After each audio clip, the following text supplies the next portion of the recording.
mark the birth of a child and even the death of an elder.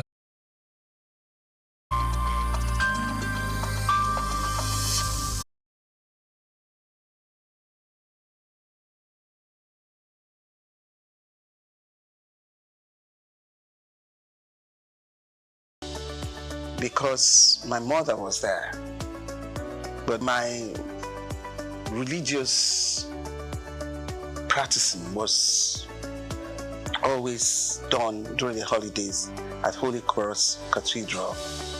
I was working in the sacristy.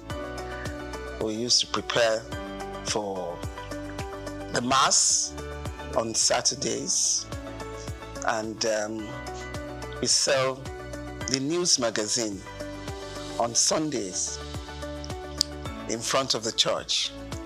And I remembered fondly that we used to tease a man called Sunday Boku Boku at that time, and he used to run to chase us and throw stones at, how dare you call me Sunday Boku Boku.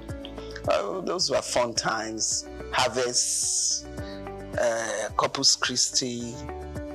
And I was born, raised, baptized, confirmed, married in the Catholic Church. But I got married to Engineer Larry Phillips, who is an Anglican.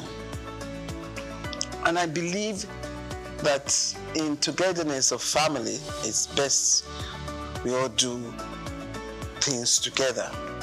So I moved over with him against the doctrine of Catholic Church to the Anglican Church at Marina, where his family belongs and worships. I attended St. Luke's Demonstration School. We used to climb the mango trees, and there was a mixed school. We used to play at during break time. And in my secondary school was a Catholic school, and it's for you to be prim and prudish in life, and set you on as a lady. And I got some finesse from there too. And but the most interesting one, and the most that I can call a radical one, was my HSC in Olivet. I mean, we tried all sorts there. But it was fun and highly educative too. Sportsmanship was there. And from there, I proceeded abroad for my accountancy.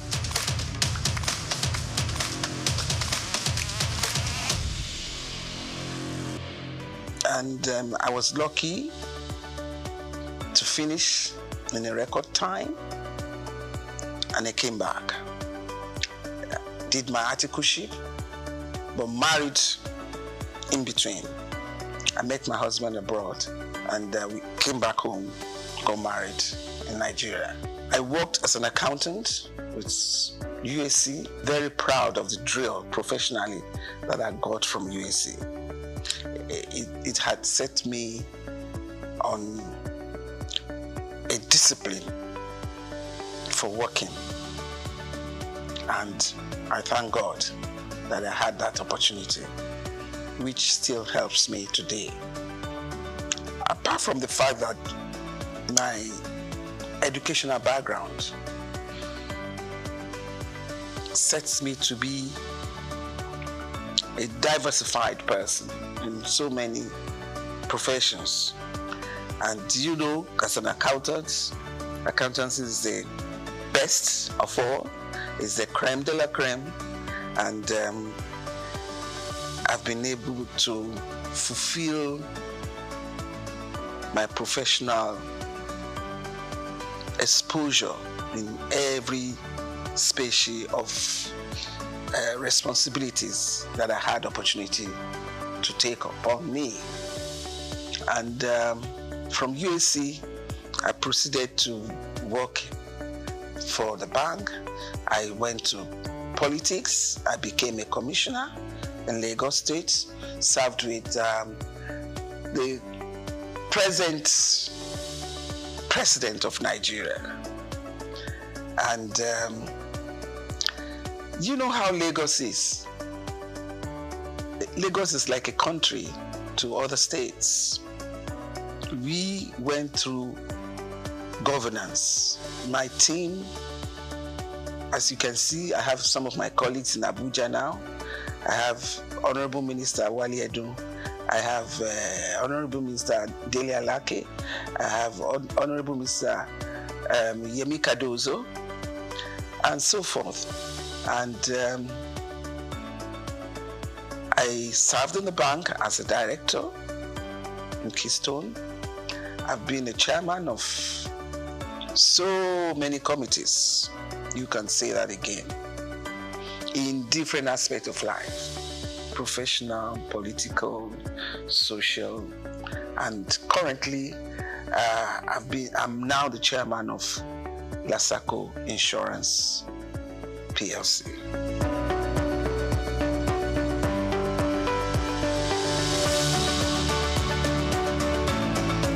When I was growing up, it was so free and enjoyable.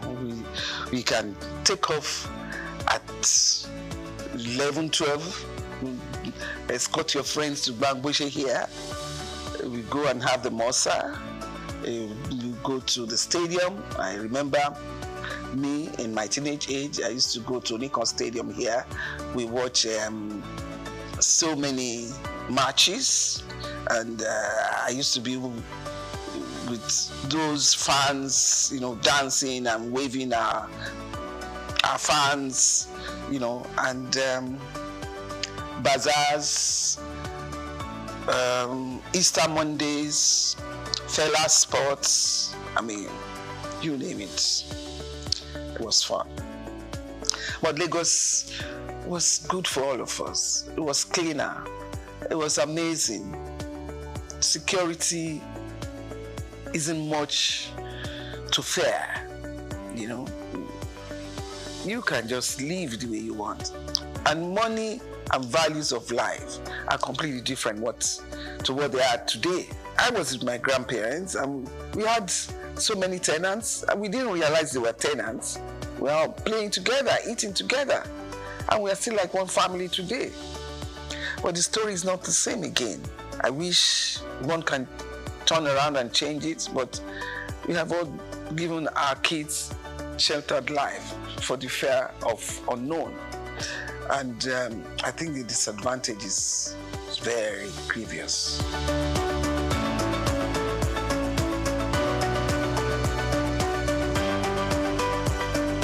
I think first and foremost, God gave me the chance, the opportunities to pass through that in the journey of life. It's not only money that can make you successful in life. I want you to get that. It's an added support for you if in life you have the opportunities of parents who can financially support you. But at the same time, there are kids who didn't have any financial support and have been successful. So to me, success is about self-determination. I grew up around uncles and aunties who are thoroughly educated, and I've always had it behind my ambition that I must be in that cadre. And thank God the opportunity was there for me, and I seized it. And I remember myself telling my kids, when I was abroad, I never lived like my father was a rich man. No. I was behind the desk reading and reading till I got successful. And I passed in record time.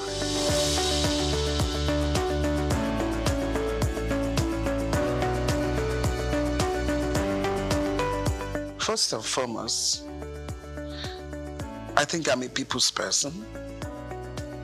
Secondly, my educational background.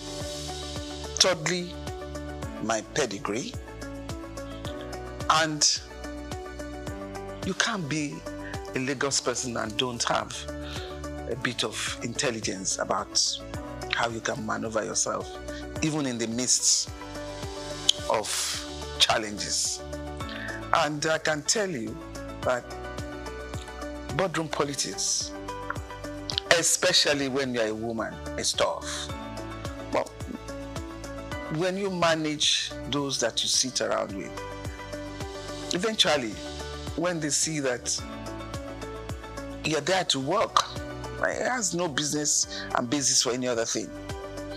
I've had issues on boards because I'm female, and I put my foot down. It is the work we are doing.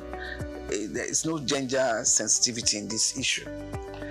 Even in my early days as an accountant, when I head the accounting department, it was even tough at that level because the young accounting class, some of them can be daring to say, how can you talk to me like that? How can you make it?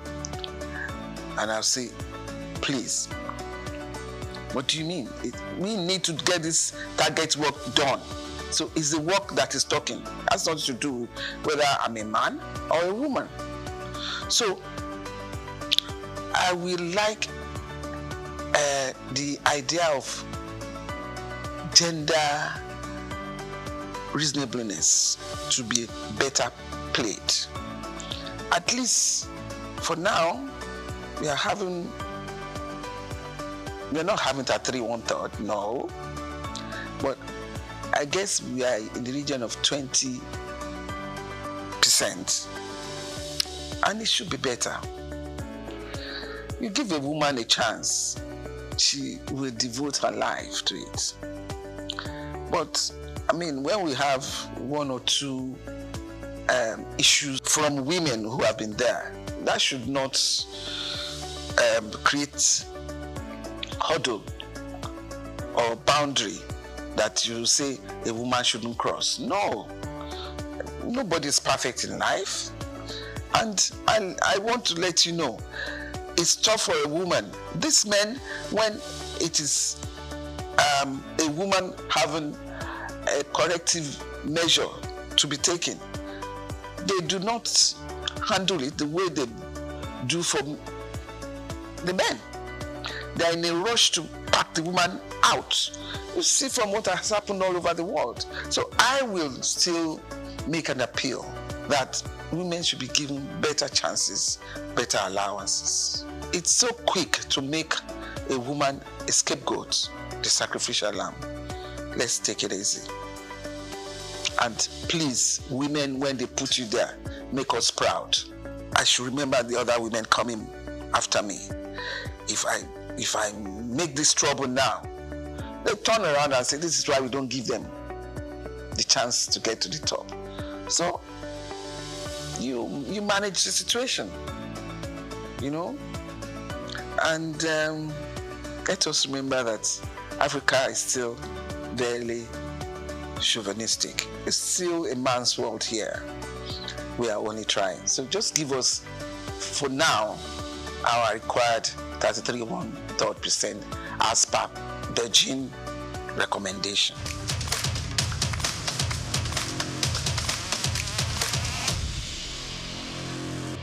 Having been in politics, there are so many factors that bring you up there.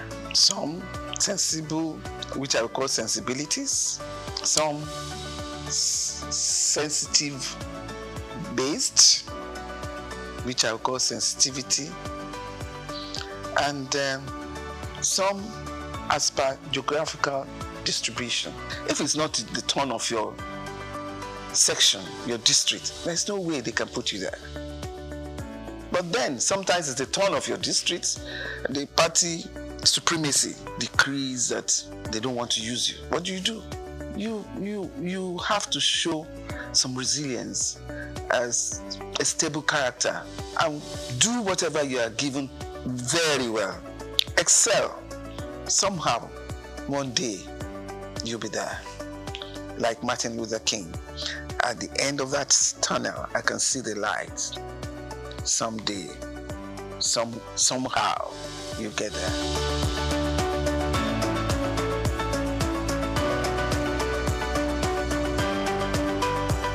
was in tourism shortly, and it's not enough time to propagate the excellence of your work. But in special duties, I give the ministry class. I was able to represent my Lagos State very well. NYC was under me. Proudly, I served. And we ensure that all students that need to go to orientation camp are well registered and got their NYC certificates. It's not about where they put you, it's about what you are able to do in that place. And you do it even to the enviable eye of somebody who believes has the best ministry with a lot of funding and allocation. I'm different in that respect.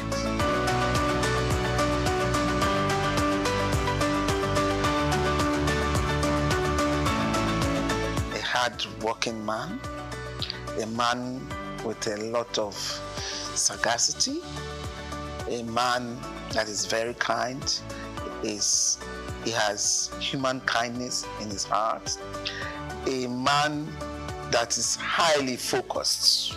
My office was very close to the Roundhouse, and I tell you, I wasn't surprised. And I kept telling everybody, I wasn't surprised he got a clinch that position, because I knew that even when in 99, from the day we stepped in, he's been working towards his election in 2003. So a man like that who is focused, his business is the end of the tunnel. All the distractions you are given, it's not, he doesn't consider it. So don't waste your emotions. You know, when you provoke yourself unnecessarily, and the person you are provoking yourself upon is not even responding on that line, you know you're wasting your time. But he's an astute politician. He knows what to do at every point. And don't try him, because he's a hard knock. And he's easy to forgive. That bit, I don't know how he does it, but it's easy to forgive and move on. He understands politics, maybe from a young age, I don't know, but he seems to have the knack of it at all times.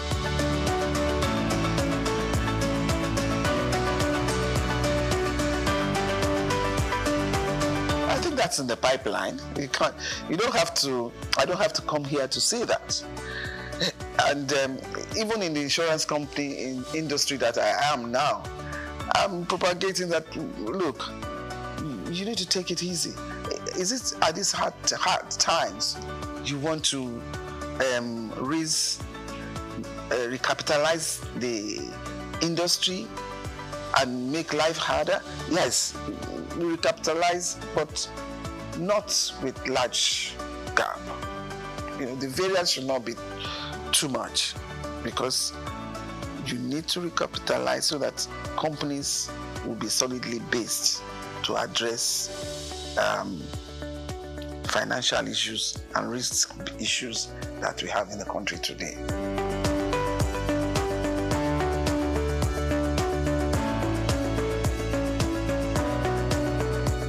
I studied religion for my A-levels in school. I did divinity. It's not just reading Bible. The interpretation, the history, the analogy, all of that I did. And it has helped to shape me for life. It has molded my conscience to a large extent.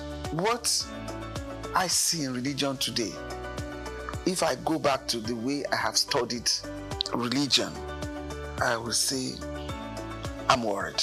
The way we have churches established in this country now, I'm talking of my experience in Lagos State. On the street, you can find 6, 8 churches. but there is no school. Education is key. Religion molds the character, the moral values about life. I'm not saying they are all totally condemned, but I think there should be more conferences and seminars to appeal to their conscience. It's one God.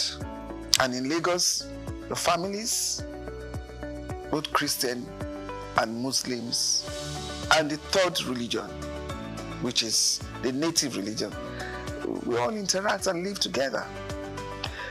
And usually you find out that all of them talking about this God. I am a Christian. I talk about my God. And I don't denounce anyone in any other religion that faithfully talk about their God. And I don't allow that to affect a lot of decisions that I have to make, and didn't affect a lot of decisions that I had made.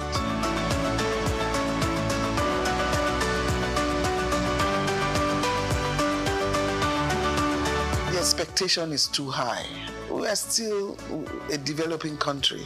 The awareness of covering up your risk is not too much there. In terms of life insurance, in terms of property, people are not still there.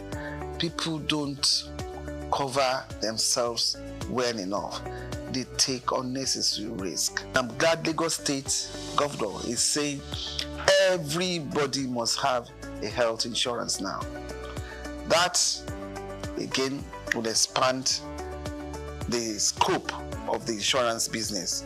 In insurance, there are so many seminars, there are so many conferences that are being put up there now, where the ability to educate the masses, and even the high-ups one, to please insure yourself. And when I say yourself, your life, your property, your children, and see how far it goes. It is important. And you know, in this era of insecurity, it is highly important. Just make sure you insure yourself. And with what the governor had proposed now, definitely Governor Sanwo-Olu did well. Health insurance is key. Health is wealth.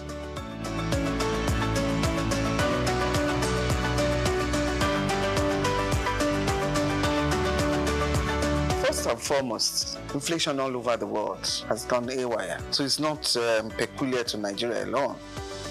Those who live in the Western world, they're crying hula baloo about the price of petrol, the price of even eggs. So it's not just Nigeria. Let us wake up and see that we're in a global world and everything is intertwined. The issue of the central bank now trying to manage inflation, these are not easy times all over the world. They're not easy times. And when I say we are a developing country, we are still trying very hard.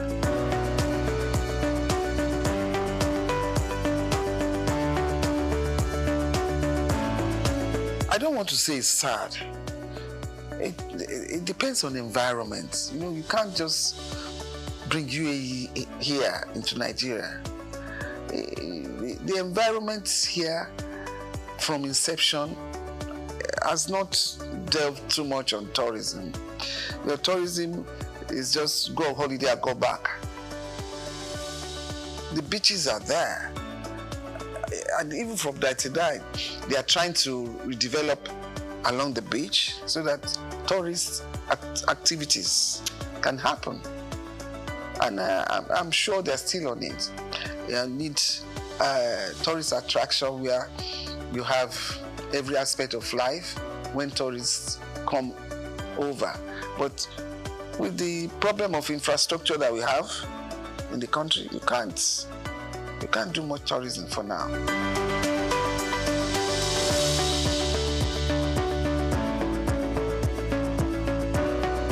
The wasn't easy, but as I said, once you try to be a bit methodological about it, then you get by.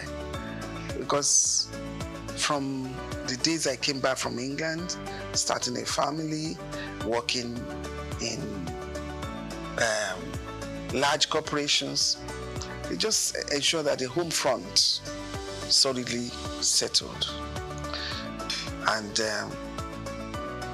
it wasn't that easy, because you know that I'm talking of almost 40 years back. To be able to excel amidst men, you probably have to do 2 times, 3 times more than them. I'm lucky I have a husband who accepts me being what I am. Because if you have a partner that does not appreciate your ambition and your dream, he will not support you. But I have the support of my husband, and we are able to keep the home together. Make sure that his food is given. Make sure the kids are well looked after. And make sure the husband is well looked after at all times. And don't grudge.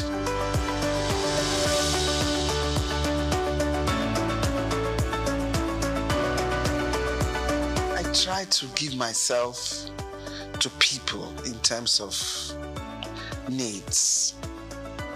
I try to recognize people's needs, and at the moment of that need, I try to help. And it's a legacy I try to sound to my kids at all times. Recognize needs at that point and do it. Because at the point that you recognize it, if you don't offer the assistance, it may not be meaningful again. But if at the time that a need arises and you can do it, promptly do it. And I cannot manage people who are not sincere. I cannot. And that is the only thing that bothers me about life. And once I find out that they are not one way, I make my U-turn and I don't go back again. And that's one thing I have learned, I have seen, and I'm trying to learn from Mr. President Bola Tinubu. The way he can switch from being so hot and then swim as if nothing happened and carry on. That is tough for me. And I hope I'll be able to, within the space remaining, I'll be able to copy that. At the same time, I like hardworking. I recognize people who are hardworking, who are intelligent, and I recognize people who are hardworking and need to be helped in terms of training to be a better person. And I like fun.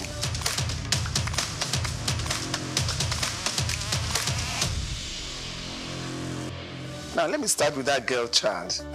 That girl child is not so common again. At least most female children are educated now. Outside Lagos, girl child is a big reference. Yeah, I think everybody should be given equal chance to make a life, and a life worth living and contented with. Because if you don't have enough drive and motivation, then life becomes static and you just wear it out and go. But I believe that for women, don't let the men scare you off. They you are equally hardworking and intelligent, expose yourself. But don't mess yourself around. Don't get corrupt.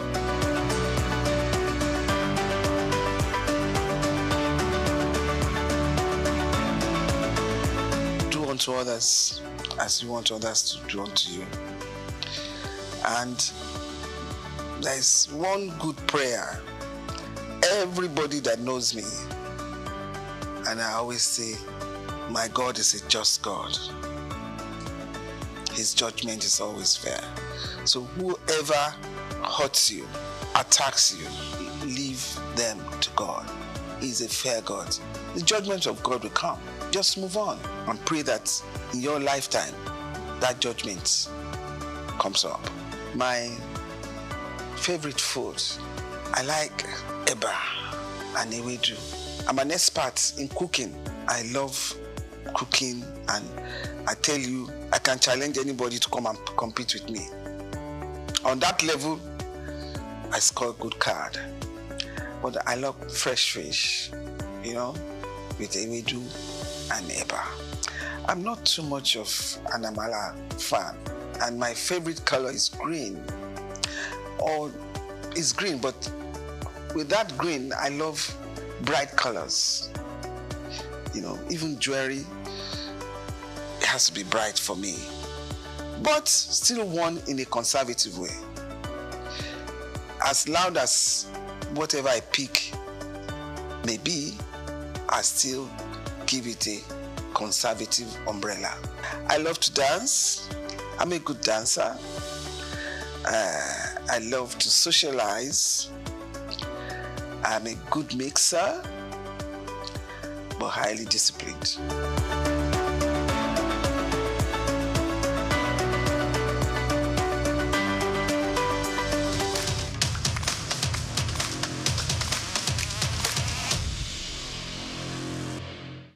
From Dubai to Lagos, Nigeria, and across the globe, SOUQ News TV is your #1 station focusing on business, economy, and development. With global digital reach, we connect Africa's pulse to the world stage. Welcome to SOUQ News Television, and here we go beyond the headlines. From breaking news, in-depth conversational programs, to market analysis and indices. From policies affecting growth to unique documentaries, from live event coverage to bespoke productions, we deliver content that connects you to the world.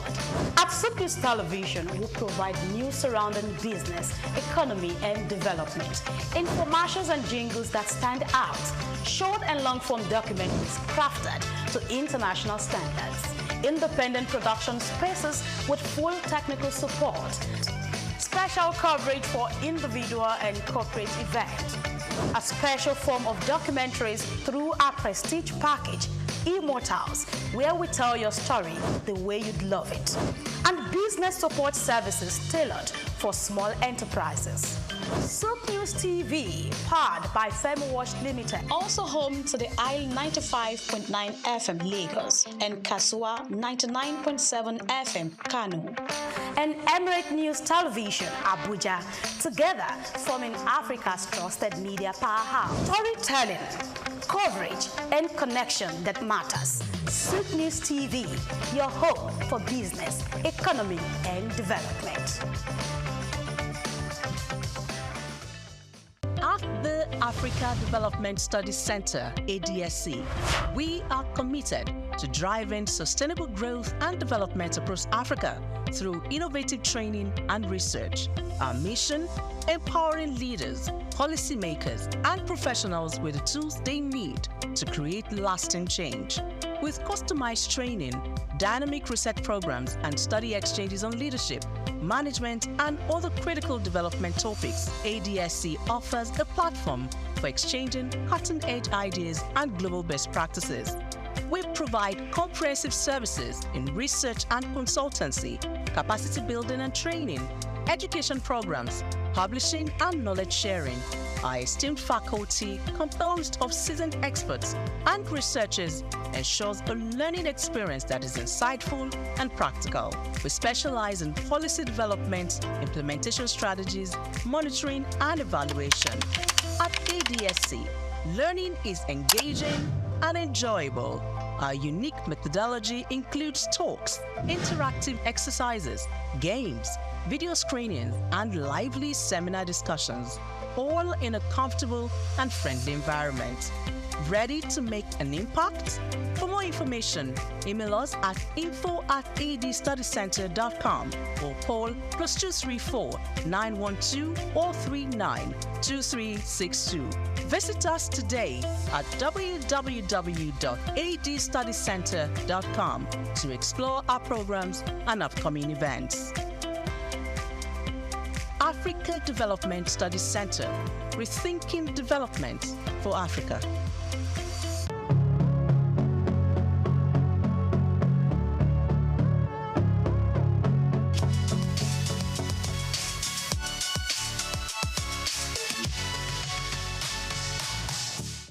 Okay, as you know, my name is Babatunde Jala Epega. I shortened it. That was part of my journey to Baba Jala Epega.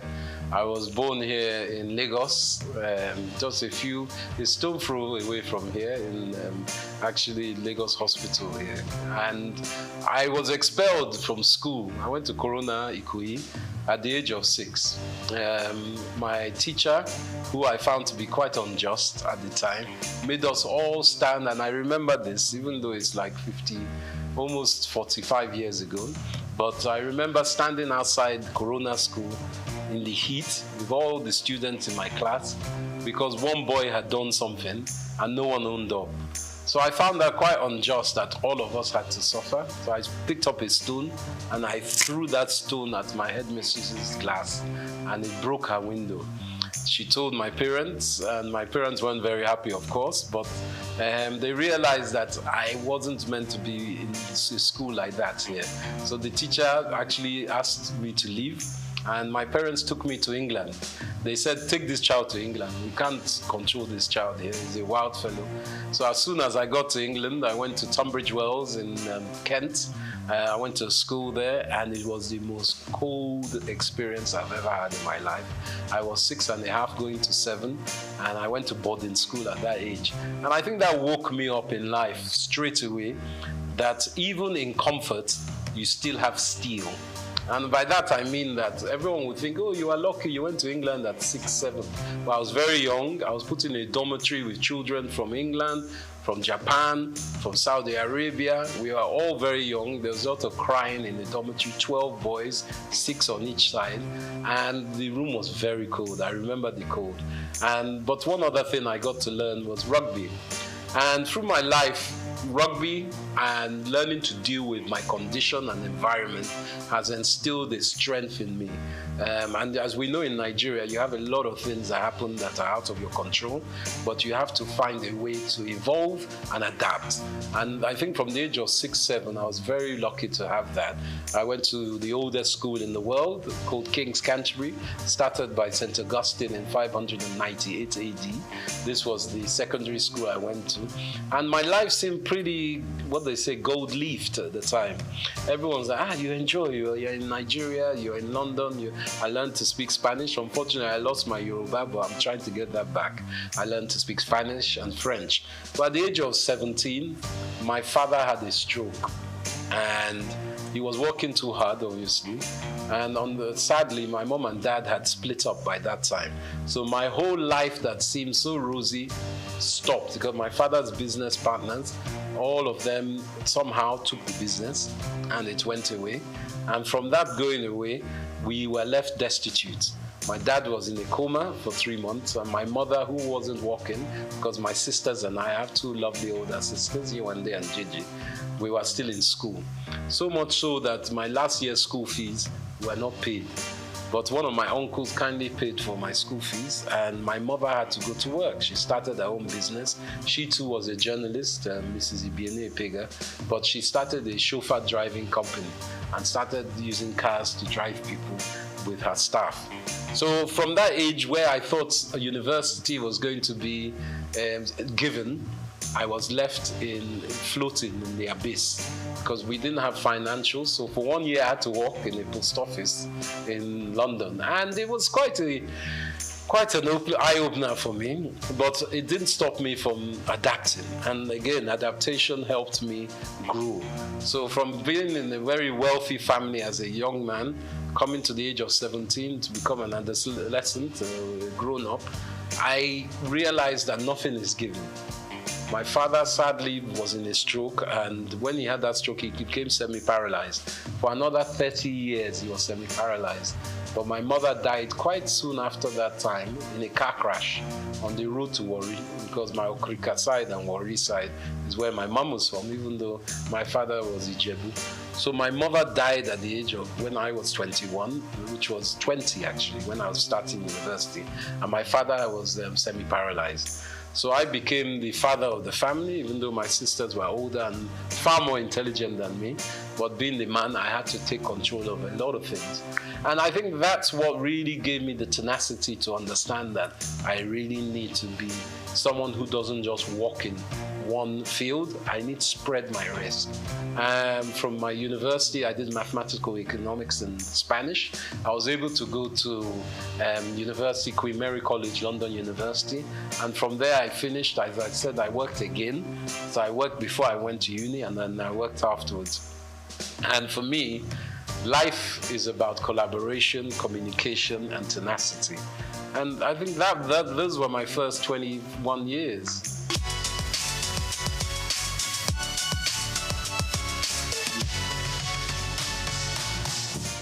There were less people in Lagos in those days. I won't lie. I grew up every summer and even Christmas where we could afford it. Back in my day, 1978-79, Naira was 0.8 to £1. So you can understand that people were very wealthy. I think in those days there was like 40 million people. It wasn't that much of it because my dad was an estate surveyor. So we used to go to Abuja a lot. And he was one of the surveyors that gridded Abuja when it was being built during the late 70s, 80s with Obasanjo, and even before Murtala Mohammed. They were gridding it. And Lagos, or should I say Abuja, was made the capital. And Abuja is a model city of Milton Keynes, which is a model city of Paris. Just like Brasilia in Brazil was changed from Rio de Janeiro as a capital. So for me, coming back to Lagos was a joy. I enjoyed it because I was young. We used to just walk, run the streets on our bicycles and cycling, just exploring. Everything was open. There weren't as many cars. It was no big apartments, and there weren't as many people. So I had a beautiful time. There were a lot of lizards on the ground, and we used to throw stones at them. But that was my own youth. We used to go to the beach a lot. Bar Beach was around. It's not around now. Sadly, my dad used to take me to Bar Beach to see the capital punishment killings of armed robbers, and even Dimka, who was one of the leaders of the coup d'etat against Murtala Mohammed. We saw him shot there. Saturdays was a big day, and NTA used to have a channel. I think they still have their studio there. So one of our aunties, Ms. Julie Coker, was there. So we saw a different side of Nigeria. We would go to Ibadan, we'll go to Ijebu, we'll go to Benin, we'll go to Port Harcourt by road. In those days, you could travel, and along the way, we go to Akure, you pick up mangoes, you pick up coconuts, my dad will pick up palm wine, all these things on the road that I don't know if you get it now because security is an issue. So for me, it was a romantic time.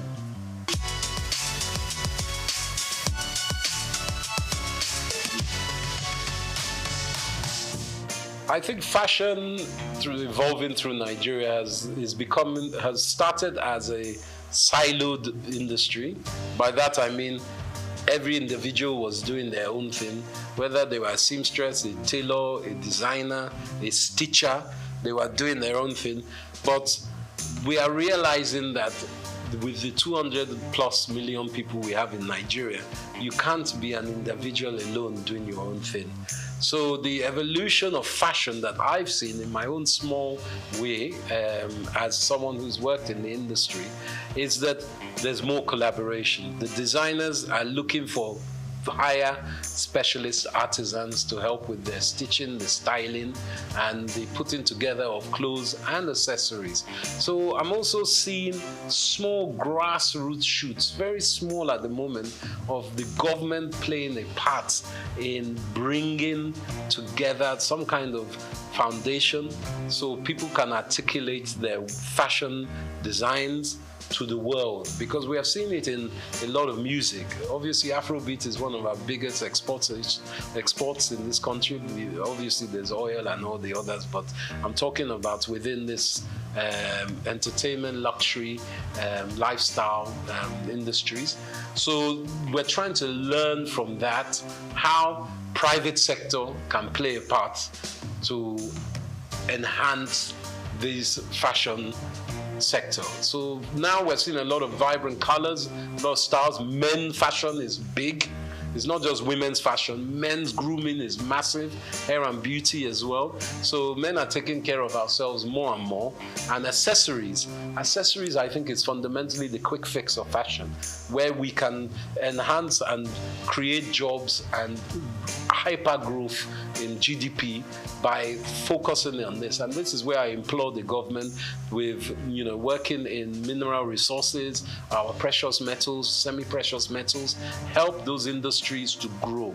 There's a great lady, Janet Adeyemi, who works in Women in Business, and she is working within that. Let's help our fairer sex or the female gender to grow in business as well, because there's a fundamental knowledge that if half your population are women, as ours is roughly, or maybe 51%, 52%, you have to educate the women so they too can add to GDP. It's a simple economist theory. You can't leave them out of it because it's very important. And these industries in fashion are enhanced by women, and we need to push that forward.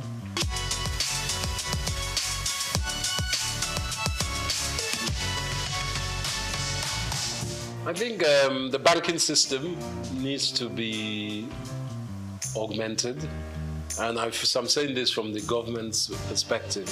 The ease of doing business in Nigeria, as an investor myself, a foreign investor as well as being an indigent in Nigeria, the problem is not getting your money to Nigeria, it's getting your money out of Nigeria. Not that you want to suck all the money out of the country, but what can help is the floating exchange rates, the flow and liquidity of money that can come in and out of the country. A lot of investors are worried about how they get their money out of Nigeria. So I think our banking system, going back to the central bank, which they're working on, needs to be much more fluid, so people feel they can invest and take money out. But also, we need to articulate what is on offer. We need to start some kind of documentation of who is available to have investment with, where they can be found, because it's because we are quite an opaque economy, meaning that people can't see the end of where they're putting their money. Once we do that basis and open up the lights within which kind of businesses are available to be invested in, I think a lot of investors, domestic and international, will be more willing to put money to it.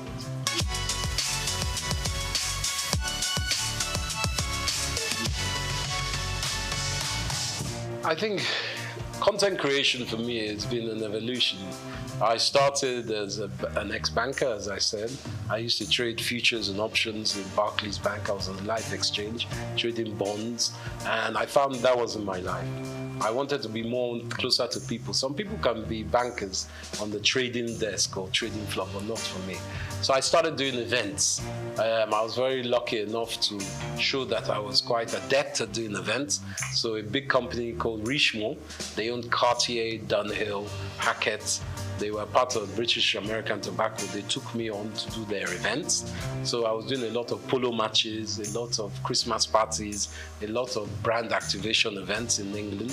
So for me, I got a lot of content knowledge from that. Different styles, people, different countries. But in the last 10 years, I felt that helping companies like LinkedIn, Google, all kinds of big banks in Europe and America was not my remit. My business, EMC3, was going very strongly in America. But as a Nigerian man, I didn't feel love in America. I know that everyone says it's the land of opportunity, but being someone of my own African descent, I didn't like the mentality there. People are good, but the infrastructure is racist institutionally, as we know.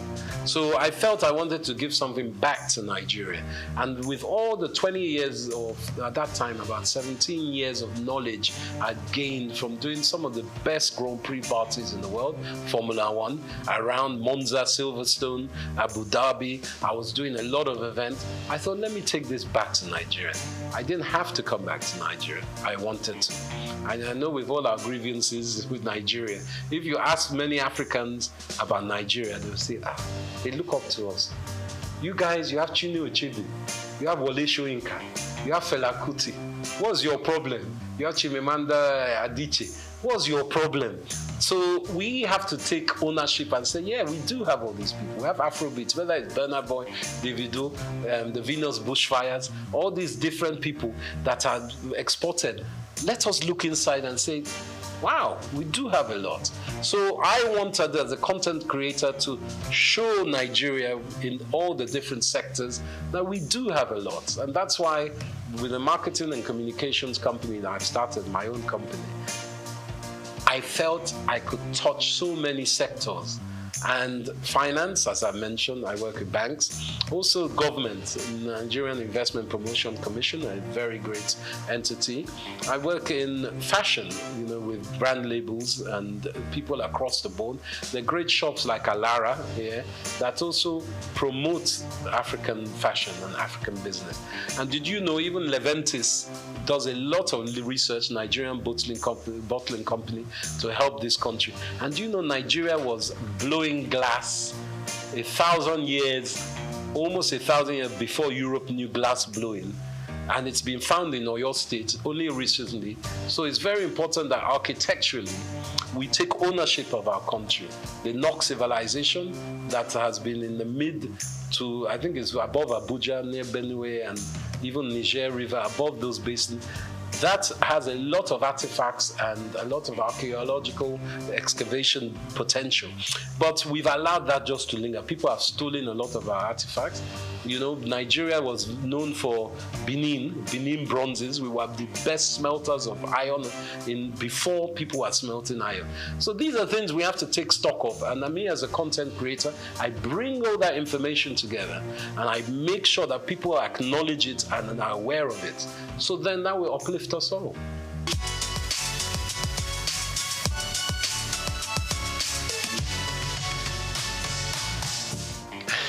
Now, this is a political question, but I believe with our background of the last 20, 30 years, we've had, sadly, leaders who have been militarily inclined, let's just call it that. And as we know, military people, they don't like educated people, because educated people will ask questions. So we have had what we call a dismemberment of education in Nigeria for the last 35 years. And that has played an endemic part in retarding the gross domestic productivity of our country, because our youths and even people up to my age and older have not had the infrastructure, middle-class education that is needed for a country to grow. You look at the Industrial Revolution in the 19th century in Europe, especially in Britain, and you look how they were expanded by merchants and artisans and specific skilled workers. Apprenticeships were big, education was huge. There was what they call a noblesse obligée, a nobility obligation, that people who are rich give back to institutions, not to church, to institutions that will help education. And that is where I think we've had a disconnect. Education was lacking. So for me, the way that we can help, it takes time. This new government is in. They are trying to implement the 8-point agenda, which is a good agenda. But everyone's looking for results now. Nigeria has been in a very bad state. There's global downturn. Obviously, cost of living is so high as it has been for a while. Nigeria is exacerbated, but in Europe, cost of living is high.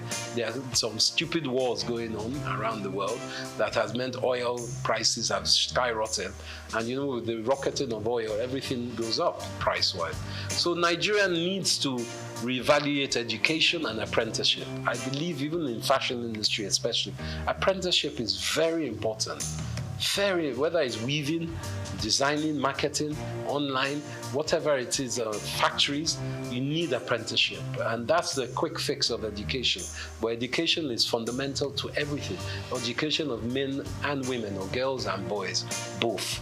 Let's be honest, we need both sides of our genders to work together.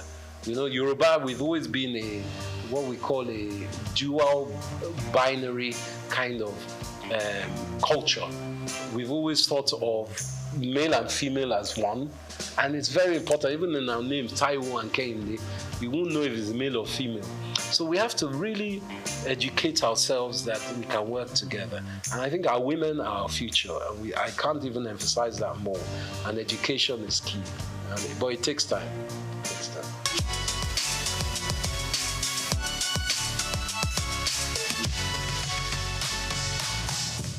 I think Japa syndrome is very real.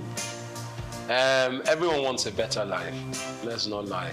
You want a better life for yourselves, but for your family, your parents, your children. And the opportunities in Nigeria, even when you have been educated and you finish graduate here, to find jobs is not easy. The infrastructure is very bad for job creation. And this is being worked on, we know. And the last 8 years has been fundamentally broken.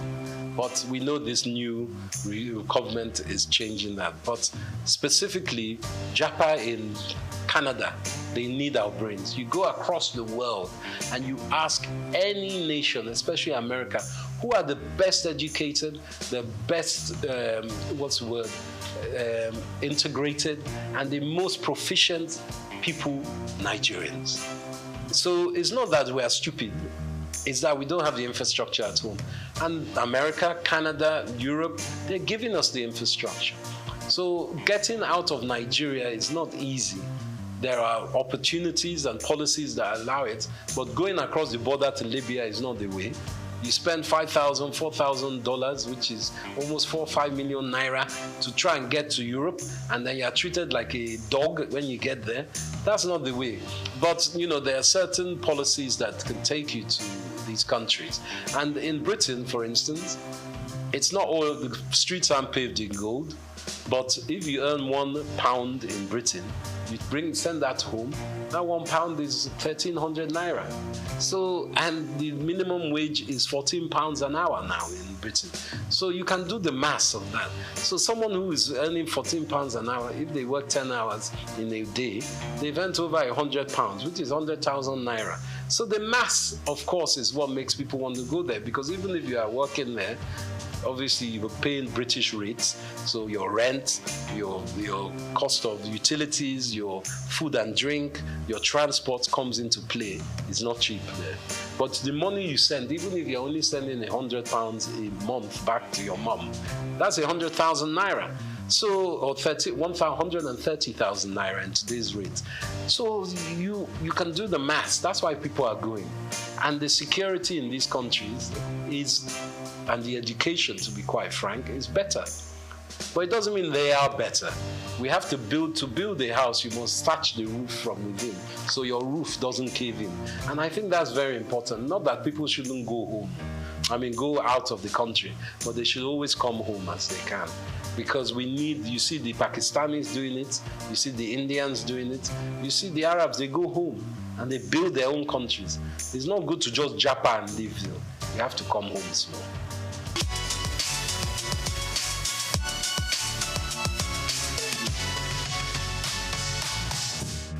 I think my success is down to, as much as I can say a success, because it's still a book that is not finished and the stories are still unwritten, is a tenacity of hard work. It's very important that people understand that it takes a lifetime to look like an overnight success. It doesn't just come. What I'm still doing, I'm not the most successful in my business, but I love my business. And if you can find something that you love and you can make money out of, then you're in heaven on earth, to be quite frank. I think my spirituality and my faith is very important, as is my wife's. My wife, Helen Epega, she wrote the world's first Pidgin English opera. And we've been staging it here in London. We played in Cape Town, in Nairobi, and in Lagos, sorry. And we've staged it in London. We're at the Royal Albert Hall next year. I'm executive producer of that. So I think my success, to add to that, is that I put all my eggs in one basket.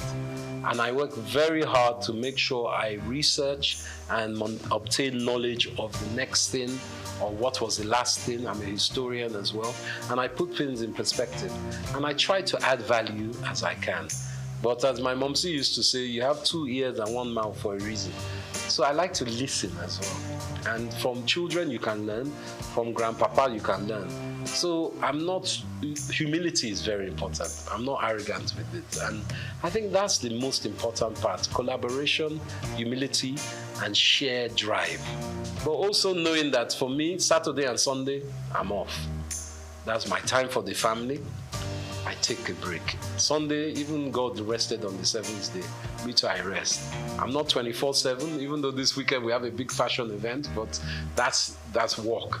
But when I take my tools down, it's tools down. No one can call me on Sunday morning. So you can't be BOing to people. Never let anyone own you like that. That's what I say. Someone calling you on Sunday morning, obviously in journalism, in film, it's a different projects. I'm not saying every time, but just be aware of yourself and your mental health. That's the most important.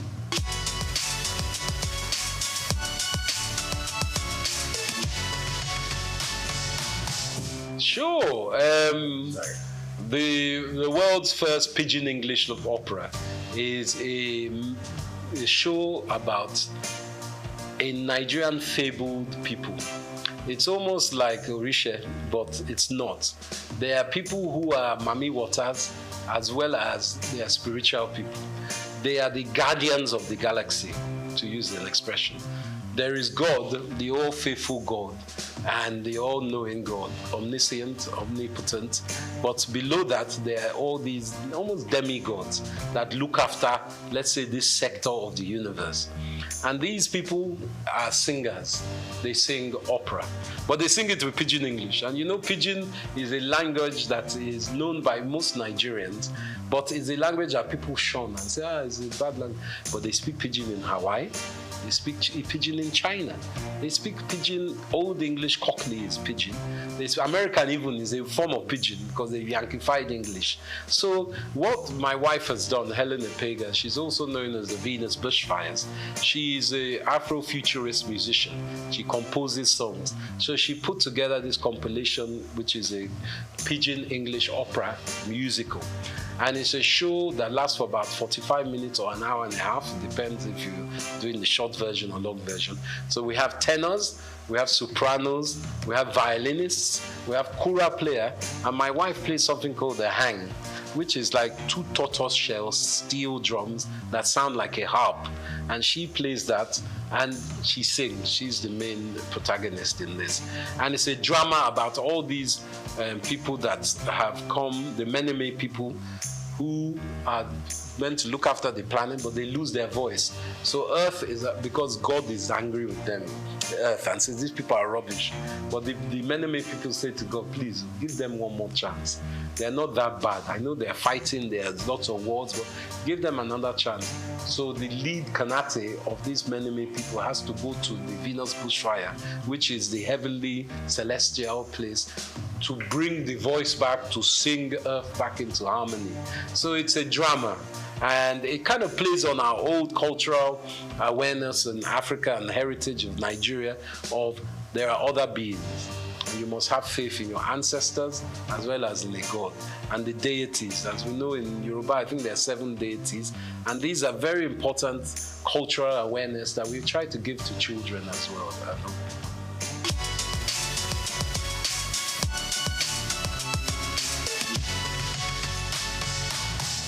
I think the filmmaking in Nigeria is burgeoning. AFRIF, the African Film Festival, International Film Festival, is on now, which is a great show. I helped incept in 2010, many years ago. We had it in Port Harcourt. It was Governor Rotimi Amici that started that campaign, but it's going on very strongly now. Nollywood, as we call it, is being noticed by the international market, whether it's Netflix or Hollywood. I would like to tell you something, actually, which is, I haven't divulged this for many years. My great uncle, whose name is Orlando Martins, God rest his soul, was one of the first African actors in Hollywood. He acted in the 30s with people like Ronald Reagan, Katharine Hepburn, and Bob Hope. And he always played a part as an African prince or chief. He was never like denigrated or made into a lower African slave or anything. And I think that instilled something in my mind with this film industry. I think it's very important that Nigeria, as it is, we have some great actors like Wale Ojo and Ramsey Noah. They are playing part in producing their own shows. And it's very important. Like in America, you obviously have people like Mel Gibson, Robert De Niro, who have produced their own films as well. That Nigerians are not just actors or technicians, they are also producers and directors. It's very important that we have that link within our industry. And we make friends and we forge relationships, not just with Hollywood. There's Bollywood, the Indian industry, and there's also China, because China's film industry is massive. Technically, I think that just as big as Hollywood. So we must look to ourselves in Africa as well. There's some great film makers from Zimbabwe, South Africa, Ghana, and I think collaboration I always use collaboration because I would not be here without collaboration. Obviously, my wife, you collaborate with your spouse, but also my businesses. I have very good English business partner. He's really a business partner. I've started a new business. I collaborate with all kinds of industries and different sectors. So for film industry, I think it's important that we push our heritage forward because people want to know about Nigeria. In Africa, they love Nollywood stories, and that's a fact. And we can expand by using distribution. Distribution is key. Netflix, all the Hollywood film houses, negotiate with them. Even if you don't get the best price for this show, make sure you check your contract, make sure you get it for your next film. So I think that's important, distribution.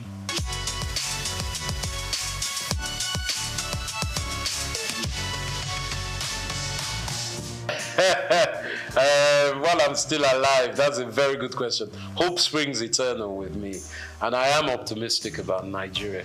I think Nigeria is not what we all will think it will be. It's it's a country that needs to be more fluid. We have in diaspora a lot of powerful individuals and groups. I think we need to connect even more with those individuals and groups who need to invest in Nigeria. Our youth is very talented and is very able, but it's also very abundant. So we need to find a way to link up education, apprenticeship to these youth to give them something that is productive to work in.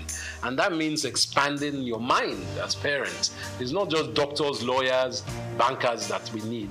We need artisans, we need creatives, and that's the most important point. It's a mind block. So for me, if we can work on Nigeria's mind psyche and the taboos of we don't want our child to marry a musician. You know, even as a musician, you don't just have to be a rapper. You could be a music engineer, you could be a filmmaker, you could be an engineer that works with the technical aspects of editing, you could be a designer. There's so many aspects. So I say to my utopian Nigeria, Learn from your brothers and sisters. International research online is very important. And for me, the dream is to see Nigeria as a fluid country of strength in Africa, where we're trading with African countries and we're using what we have as our asset. Technically, of course, we need Europe and America and everything, but we have it in Africa. We have it in Nigeria. So my beauty of Nigeria would be if we become our own Wakanda, working with other African states and enhancing our own GDP as well as our region and our continent's GDP working together.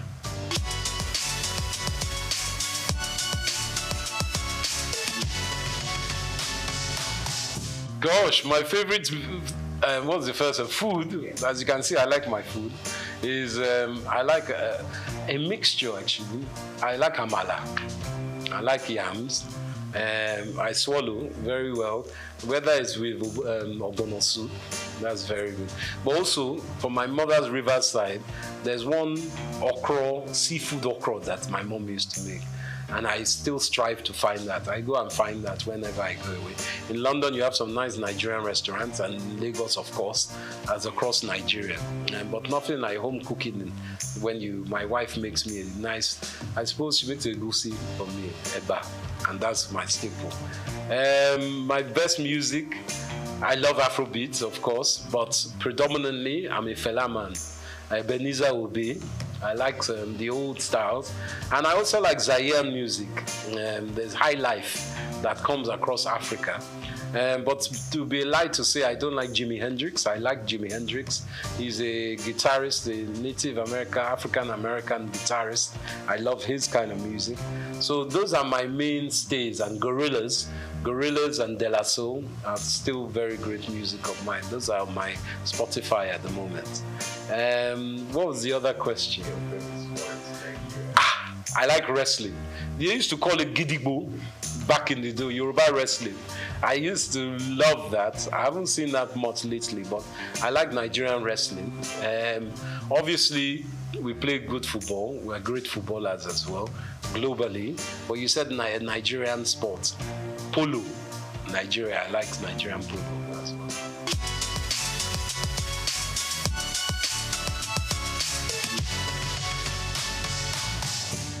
To my young brethren and children of Nigeria, I say it's important hard work, research, and belief in yourself. Obviously, times are very tough at the moment, and money is tight. But with your own creativity, you can build your empire from there. I always believe that from one's mind, you can make worlds, and you shouldn't give up. Obviously, if you're not very great at one thing, you find what you are great at. But always be honest with yourself and treat others how you want to be treated. And remember, collaboration is the key or the little sister of success. And always have a smile. Very important. That's what I say.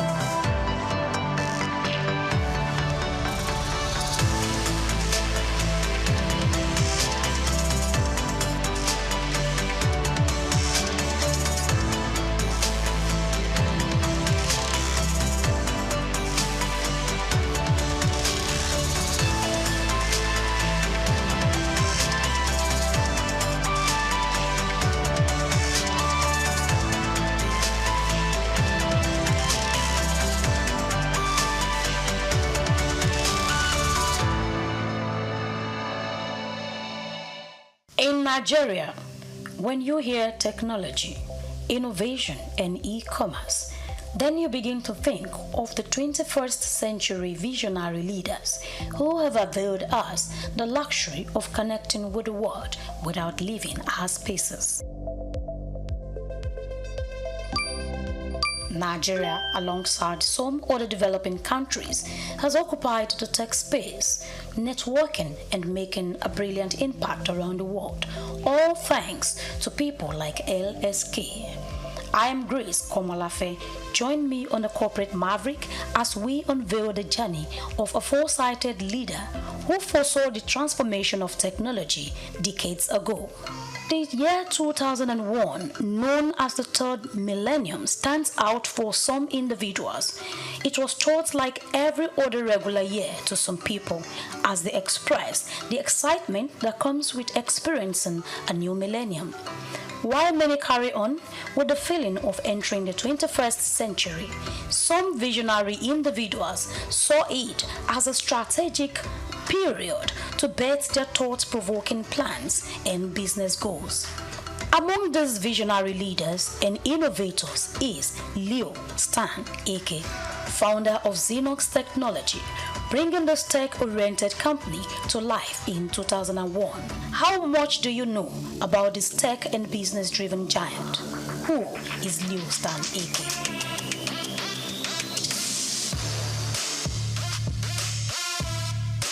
Dr. Leonard Stanley Nnamdi Eke, popularly known as Leo Stan Eke, is one of Nigeria's dynamic and influential figures, an African entrepreneur born into the family of Ihentuge Eke on February 22, 1956 in Imo State, Nigeria.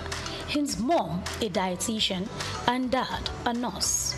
His root is traced back to Ubonmiri Mbaitoli, where he was raised in the household that valued education and hard work. His parents instilled in him the values of discipline and perseverance from a young age. It was within this nurturing environment that Eke's entrepreneurial spirit began to take shape.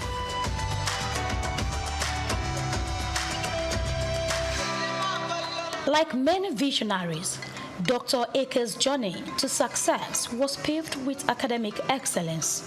He attended Holy Ghost College in Owerri for his secondary education, where he honed his intellect and ambition. Eke's dream of becoming the biggest transport company owner in Nigeria changed as a result of his encounter in India, where he had his university studies. It was a turnaround moment in his life. In India, he pursued a Bachelor of Science degree in economics from Punjab University, and the exposure to India's vibrant economy left an indelible mark on him and then tilted towards more realistic business ideas. This led him to get full involvement into ICT. So I'm a very good testimony of an African who started from nothing, okay, and got somewhere, not there, right? Okay, so in summary, I came in here first of all to the University of Nottingham, or Nottingham University. I was in Cork City University, where I was doing computer science, and I wanted to specialize in user interface as a postgraduate course, okay? And the system, which I'm sure still exists in the UK, that you have university counselors who observe you in classes and direct you properly. And the thought, since I was going back to Africa, there was no computers. And if I got there, I could be frustrated for another 32 years. So they discussed with my parents, and they wanted to know if I could stay in the UK and continue computer science. I said, no, I was going back to Nigeria. I have passion to change the country, and by extension, the continent. He later went on to earn a Master of Science in Risk Management from the Exton University of Nottingham, England, further enhancing his acumen in the field. With his tech startups dating back to the 80s, Eke can be put in the bracket of visionaries who saw that ICT would define the world in no distant time. His ICT Solutions company commenced operation in 1989, focusing on desktop publishing and computer graphics. Over the last 3 decades, the company extended operations from Lagos to Port Harcourt and Abuja, implementing several ICT projects across the oil and gas, telecoms, manufacturing, and public sectors. I started small, like any other entrepreneur you read today. Okay, some started in the garage. Okay, most of them didn't inherit wealth. Now, so how could they have started? You start with your own. During our time, you have to start with your own sweat. Okay, until you build such, get to such a level with a system and structure in place. and then people trust you. But because our kids today pass through business schools connected to people, okay, and they now want to go from average above, you understand, instead of starting. A lot of us started from -1. Leo Stan Akers' major hits into the business world commenced with the establishment of SOUQ Technology Limited in 2001. With a fervent desire to contribute to Nigeria's technological space, he embarked on a mission to manufacture computers locally. Now a world-class ICT company providing innovative products and solutions. Under his leadership, SOUQ Computers have emerged as a trailblazer in the industry, earning accolades for its quality and innovation. One of his notable achievements was the attainment of the Windows Hardware Quality Lab Testing WHQL certification, showing SOUQ's commitment to excellence. In 2013, the company made headlines with the launch of its computer tablet line, ZPad, marking another milestone in its illustrious journey. Dr. Akers' entrepreneurial prowess extends beyond the realm of technology.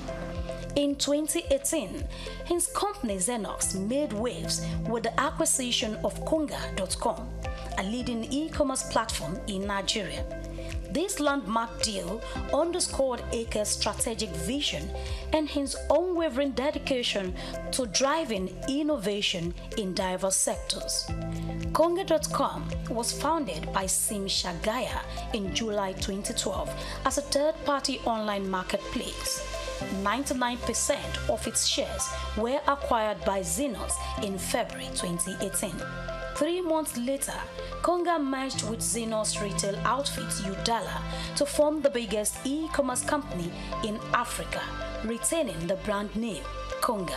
Leonard Stanley Ake also founded BuyRightAfrica.com Limited in 2008, at a time when credit card and e-payment infrastructures were still strange to many Nigerians.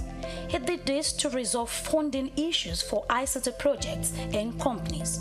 He partnered with international financiers to help Africans acquire technology and compete globally.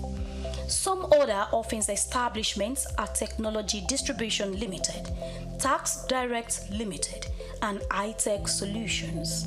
He is involved in ICT Brokers and ICT Connect. Okay, but mine had a call. I had a call on the tech sector, and I've been consistent. And if you remember, my first step was to deal with the doubting Thomases, the media people. And it was like an evangelism. If you prove your worth to press people, to media people, because these are the critics of our time, then they follow you. You get to your destination faster. So when I did the whole media houses, transitioning them to digital economy through digital processing, through from typesetting to desktop publishing, computer graphics, okay, and multimedia. Then they started spreading the news. But again, we had to enhance that profile to the corporate world so that people can run offices with data analytics to guide them on advice, projections, okay, and where they're headed to. And then even our election. Okay, so today there would have been crisis in the economy if elections don't have facts and figures. And we did that with the DDC, and then did authentication with a card reader. If you've come this far, kindly like, comment, and share. Throughout Ake's career, he remained committed to empowering others and fostering socio-economic development. His philanthropic endeavors and advocacy for youth empowerment reflect his belief in the transformative power of entrepreneurship. he launched the Computerized Nigeria project in August 2000, thereby encouraging development and the use of computers. He also launched the Can I scheme, providing affordable laptops to young Nigerians with a repayment plan of 24 months window. Eke's foundation furthers his charitable efforts, supporting various causes with different donations across the country. Now, I see entrepreneurs trying to live big. Are you with me? Yeah. Okay. I see entrepreneurs trying to show off. You must have incubation period. Every successful entrepreneurs are seen to be stingy because they know the value of every dollar spent. But they use the same money to sustain the society. Okay, so I just want to advise Nigerians here. I see a lot of you startups now selling debt. It means technically you are leaving the company. And if I'm an investor, I watch your lifestyle. First of all, I see an entrepreneur, Nigerian entrepreneur. He hasn't started, he has an expensive car. Entrepreneurs, startups don't drive the best cars. They hide until they emerge. He was bestowed with the Icon of Hope Award by former President Olusegun Obasanjo on October 1, 2002. He also got Nigerian Science and Technology Achievers of the Year 2003 and Officer of the Order of the Federal Republic of Nigeria (OFR) in 2004. Eke is also a member of the Nigerian Economic Summit Group and holds a life membership, Nigeria Institute of International Affairs. He also holds an honorary doctorate in business administration from Imo State University, Owerri, Federal University of Agriculture, Makurdi, Federal University of Technology, Owerri, and the University of Jos.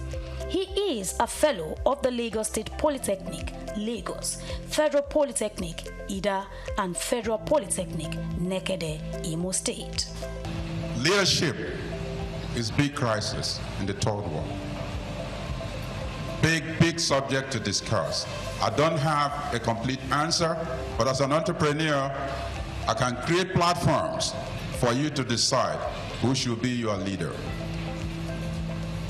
But my interest is that I'm excited with this 21st century because this is the only century God did not create any person to be poor. In the past, many were called and few were chosen. In 21st century, many are called and many will be chosen. But you have to decide if you want to be one of those to be chosen. Leonard Stanley Nnamdi Eke is married to Chioma Eke, the CEO of Technology Distributions Limited, TD Africa, and together they have raised 3 sons and 2 daughters who are doing well in their respective fields of endeavors, just like their parents. As Dr. Leonard Stanley Nnamdi Eke continues to chart new territories and inspire future generations, it speaks to the limitless potential of the African entrepreneurial spirit. With his visionary leadership and unwavering resolve, Dr. Eke embodies the essence of innovation and resilience, creating indelible marks on Nigeria's business in Africa and humanity. Leonard Stanley Nnamdi Eke.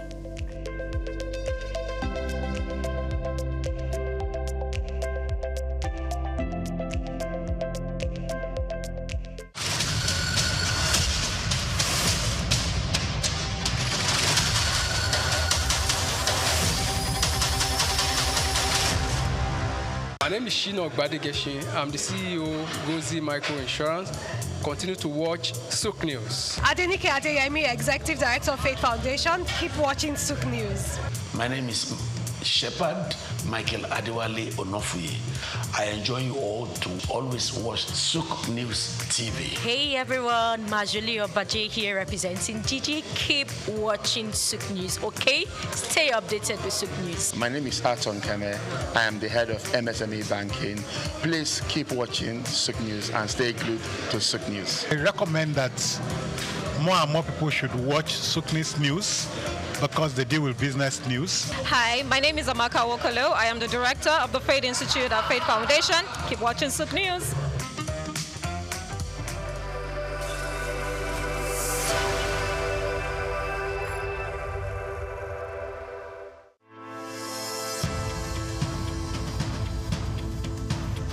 At the heart of a strong currency lies a simple principle. The demand for local goods drives production, creates jobs, reduces reliance on imports, and ultimately stabilizes the exchange rate. Countries like Rwanda, South Africa, and Egypt have achieved remarkable success by investing in their own industries. Rwanda has built a textile industry that competes with foreign imports. South Africa has developed a powerful automobile sector, and Egypt has excelled in agribusiness exports. These nations have strengthened their currencies by prioritizing local production, consumption, and exports. Nigeria, with its vast resources, stands at the threshold of a similar transformation. When Nigerians buy locally made products, fewer dollars flow out of the country for imports, preserving foreign exchange reserves. As local industries become more competitive, they can also expand exports, particularly under the African Continental Free Trade Area, bringing in foreign exchange and strengthening the naira. In 2022, Nigeria spent over $9 billion on food imports. If just half of that had been directed towards locally made goods, it could have significantly reduced pressure on the naira. The key lies in industries with the potential to drive economic growth: agro-processing, textiles, automotive, technology, and leather goods. Nigeria is already a leader in agriculture, but to fully benefit, the country needs to move beyond exporting raw commodities to processed goods. Products like cashew nuts, shea butter, palm oil derivatives, and hibiscus flowers command higher prices internationally. Ghana earns about $2 billion annually from cocoa processing, while Nigeria's cocoa exports lag far behind. With investment in food processing plants and the branding of agricultural exports as premium African products, Nigeria can bridge this gap, reduce reliance on European imports, and tap into Africa's fast-growing middle class. The Nigerian fashion industry has also gained global recognition, but the country still imports billions of dollars in textiles. In 2021, Nigeria imported over $4 billion worth of textiles, while Ethiopia, using local cotton, earned $110 million from garment exports. By boosting local textile manufacturing and using Nigerian cotton, Nigeria could reclaim a significant share of the $15 billion African fashion industry, positioning cities like Lagos, Aba, and Kano as textile hubs. Nigeria's automobile sector also presents an opportunity. The country spends over $8 billion annually on vehicle imports.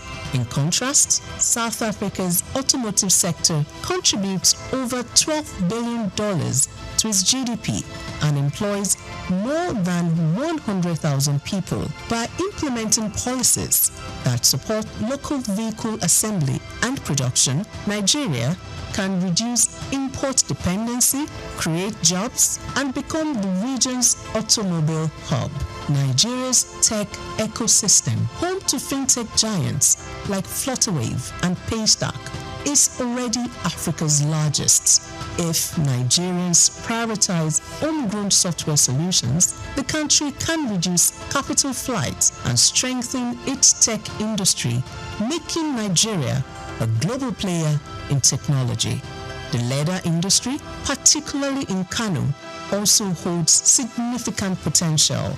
While Nigeria produces some of the finest leather in Africa, much of it is exported as raw material. If we focus on producing high-end leather goods like handbags, shoes, and belts, Nigeria can meet local demand and expand exports. Ethiopia's leather exports exceeded $133 million in 2022, while Nigeria's remained under $50 million. By branding and exporting premium leather products, Nigeria can become Africa's leather capital, boosting the naira through increased foreign exchange earnings. To strengthen the naira, Nigeria must prioritize investments in infrastructure, improve product standards, enhance branding, and implement policies that favor local manufacturers. Consumers must also consciously choose locally made products to create jobs and drive industrial growth. The success stories of Ghana, South Africa, and Ethiopia show that this strategy works. It is time for Nigeria to invest in and promote made in Nigeria goods, solidifying and strengthening the naira for a more self-sustaining and prosperous economy.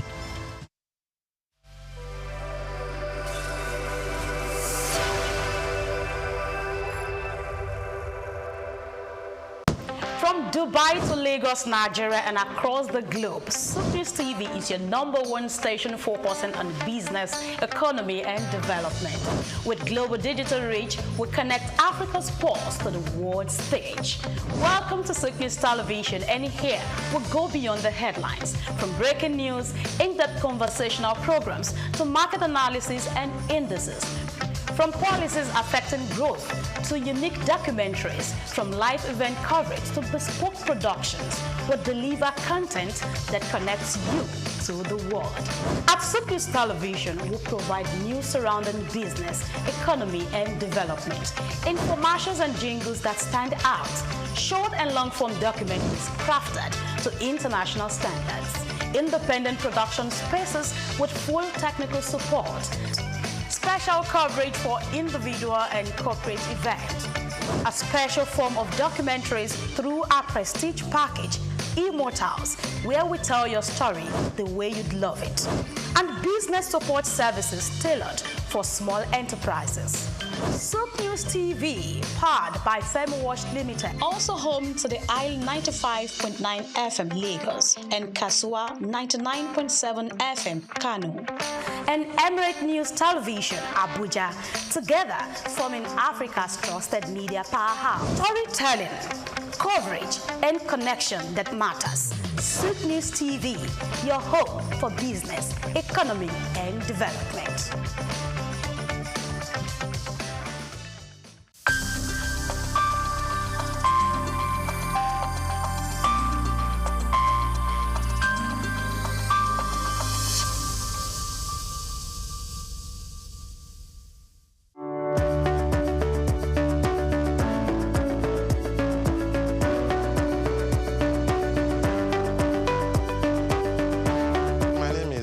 Henry Itauma.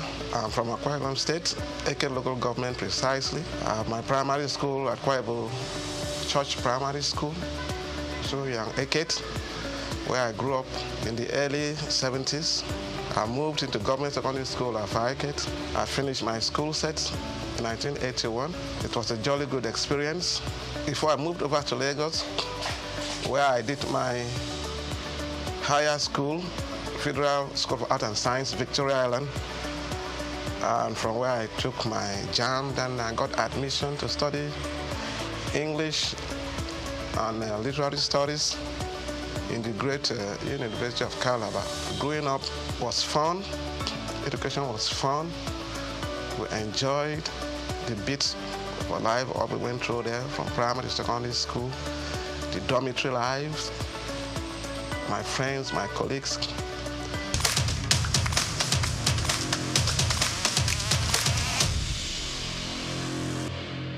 Coming over to Lagos was quite an experience. My first time in Lagos, arriving after a tortuous journey back then.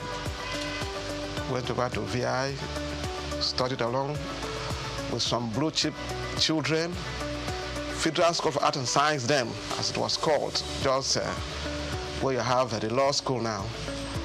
It was quite an experience. And back to University of Calabar, we had quite a drill, the studies of English language and literature.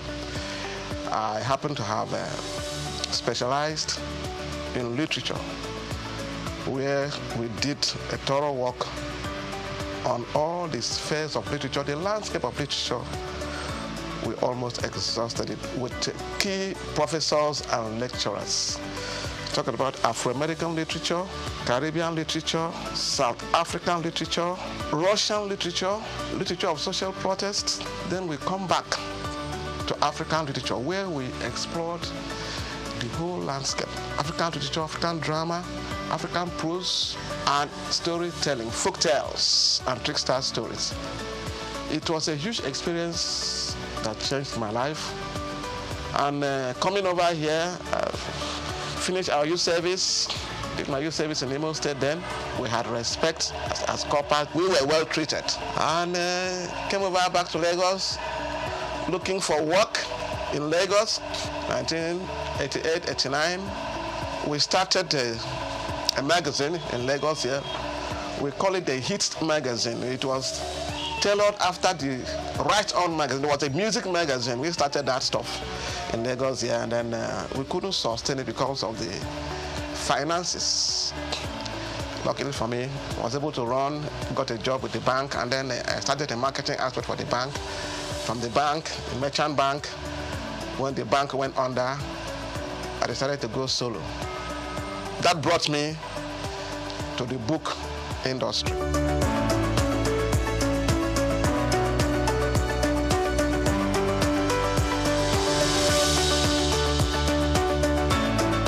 I have always have this passion for books, right from my primary school to my secondary school.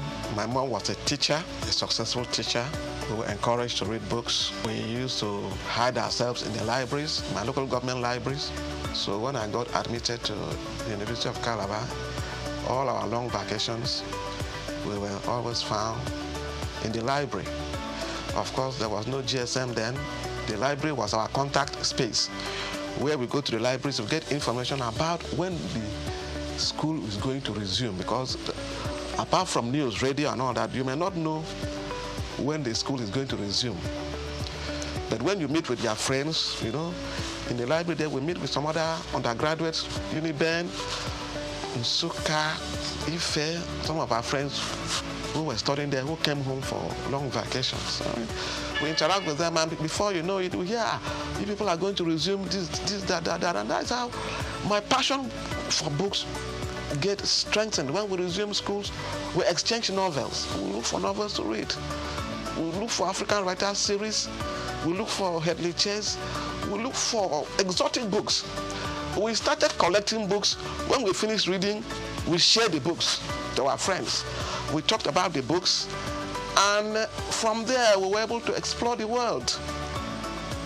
We sat down in the library and we knew what was happening in the apartheid South Africa.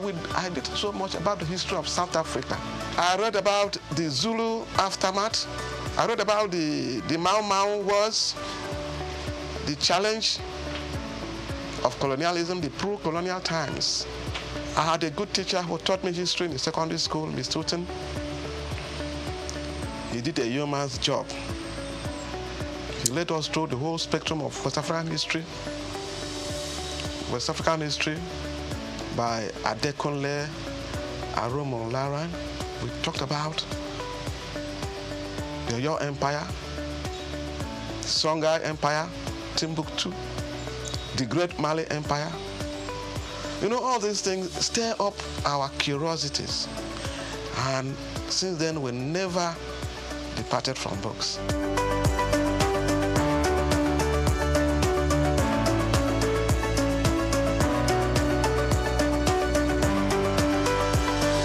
have worked in close association with the Institute of Public Analysts of Nigeria, IPAN. These are people that do analysis for products, water analysis, analysis of waste and effluent, radioactive activity, food and drug analysis. We have worked with quality control experts across the industries.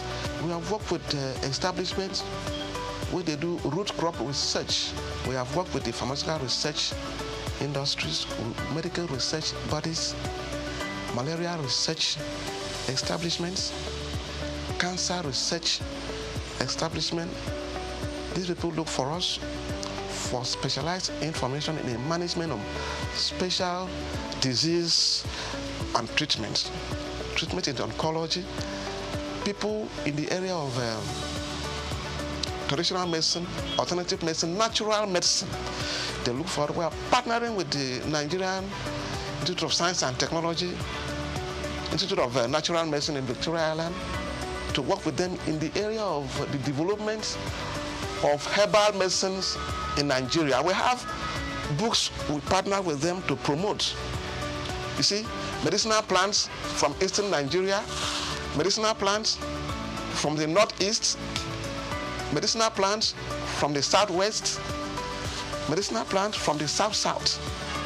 We market these books for people who want to know. No, we are working now on the production in partnership with relevant institute of the Nigerian pharmacopoeia. We know about the British pharmacopoeia. We know about the American pharmacopoeia, the Japanese pharmacopoeia, and herbology. We are working towards having the Nigerian pharmacopoeia. This is going to be a compendium of materials that talks about medicinal plants of value, medicinal plants that have healing properties. We are working with specialists, pharmacognosy, phytochemists, and by God's grace, this is going to come into fruition. We partner with the Pharmaceutical Society of Nigeria and all kinds of health bodies that we can't even mention. So many of them invite us for their annual conferences, which is rotated across different states in different years across the nation. So we've traveled, and in most of these conferences, you have experts, deans of faculties, heads of departments that reach out to us with informations in books and journals that are relevant for their students and for their practitioners.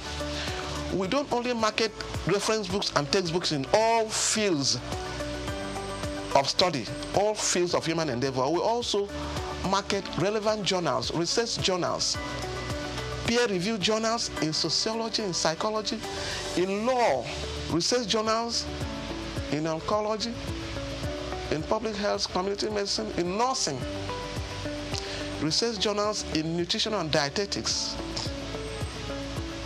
food science, international relations. We partner with the Nigerian Institute of International Affairs in Victoria Island. We have key journals in world affairs, African affairs, and these journals will help them to distribute to all relevant establishments and departments that need it. So it has been a great job, very taxing and exciting.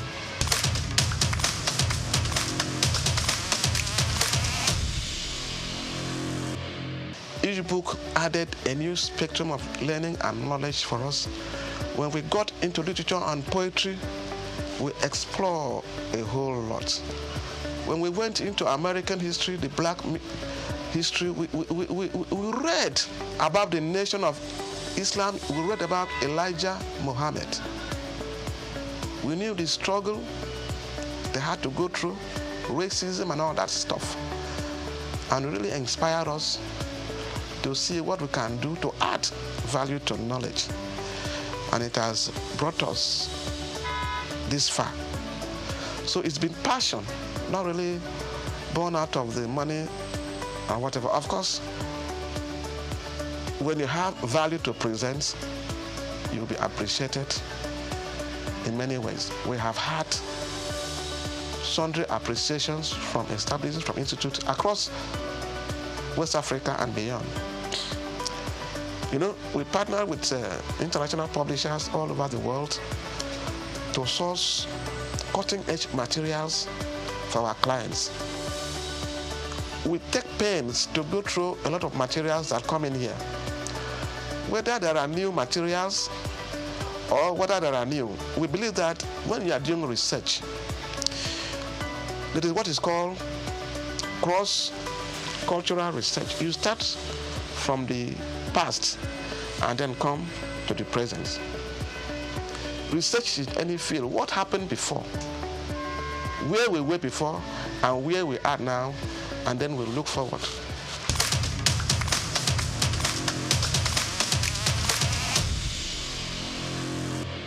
So we have a lot of materials for our clients, and we are on an endless journey of search. When we started this business, we came face to face with HIV. We go after books on HIV and AIDS. We got them across to our clients and our readers. As we went further, Ebola came, and we sourced for materials for medical virologists. It's a virus. Clinical virology, we gave the books to them, and they were very happy. We got the materials. We did what is called public health awareness to get people assured that these things are preventable. That is not the end of life. You see, when you have the information, you have the confidence to practice. You are not scared of whatever. Whatever is coming in probably had happened before. All we need is for new information to combat the emerging diseases. There are journals that deal with emerging infectious diseases. We provide these materials for practitioners, and it has served the purpose over the years.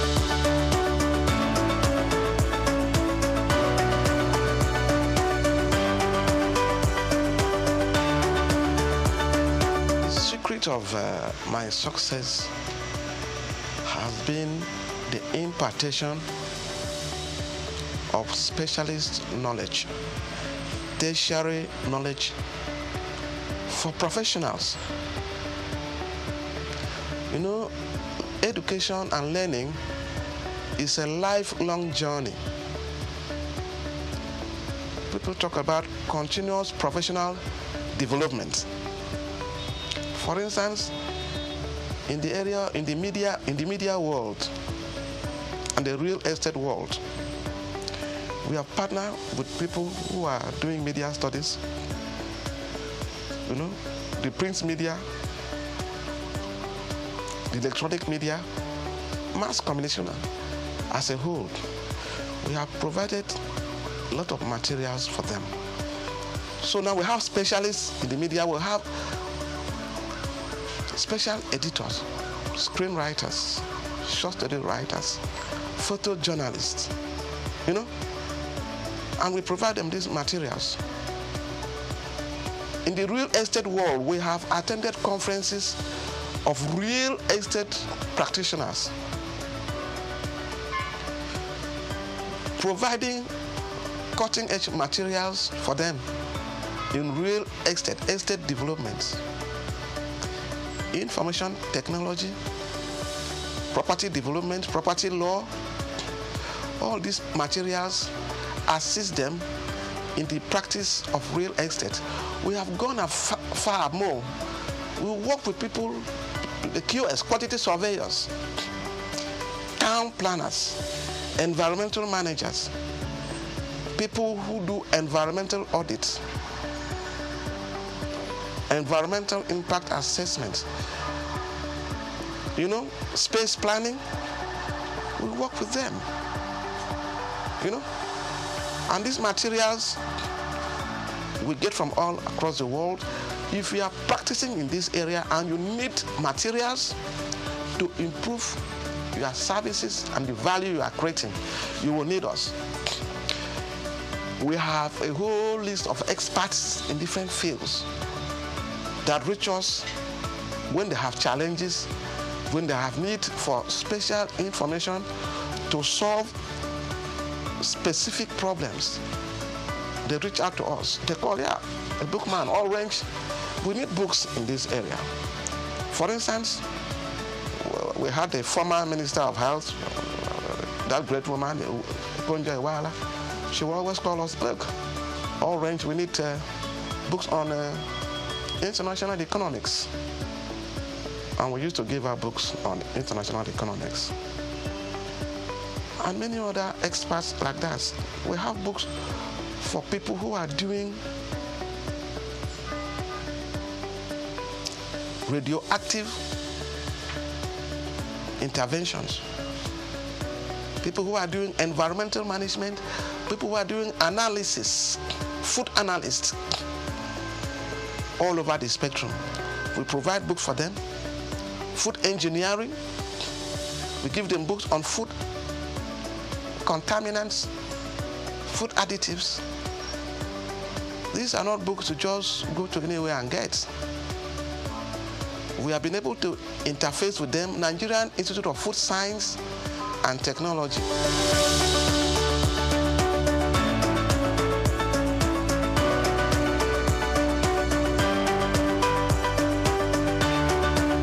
Reading has a tremendous impact and influence on human life. It helps you to appreciate issues, ideas, views, and opinion. It makes you an active participant in intellectual discourse and in intellectual environment. You are not ignorant of what is happening around you. It makes you a leader. Yes, not all readers are leaders, but most impactful leaders are readers. Books will change you. Books will empower you. Books will give you self-confidence. When I sit down with architects and I'm discussing, I talked about landscape architecture. I talked about interior design. They begin to wonder whether I studied architecture. Then I started talking with oncologists, gynecologists, maybe gynecological oncologists. They think that maybe I studied medicine. I didn't do no medicine.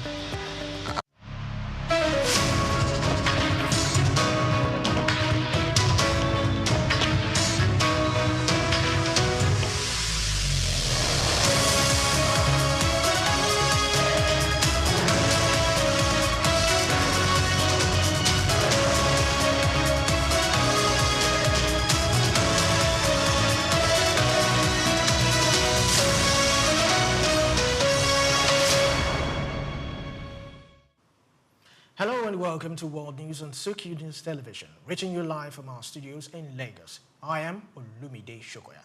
Let's begin with today's top stories.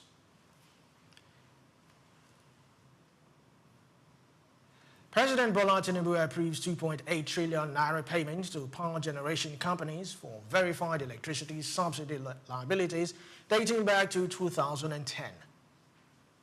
Federal government launches $50 million Impact Innovation Fund to support Nigerian startups tackling critical social challenges.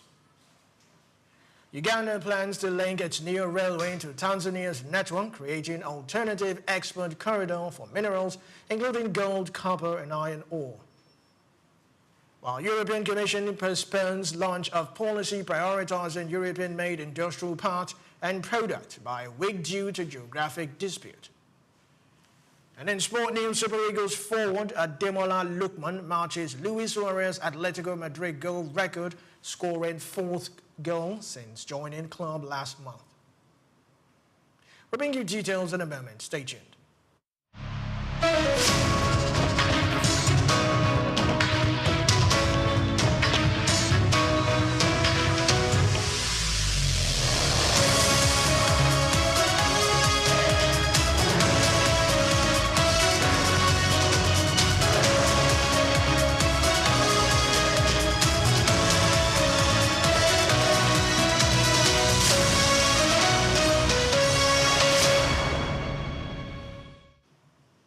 President Bola Tinubu has approved the payment of 2.8 trillion naira to power generation companies as the federal government's verified liability for accumulated electricity subsidy dating back to 2010.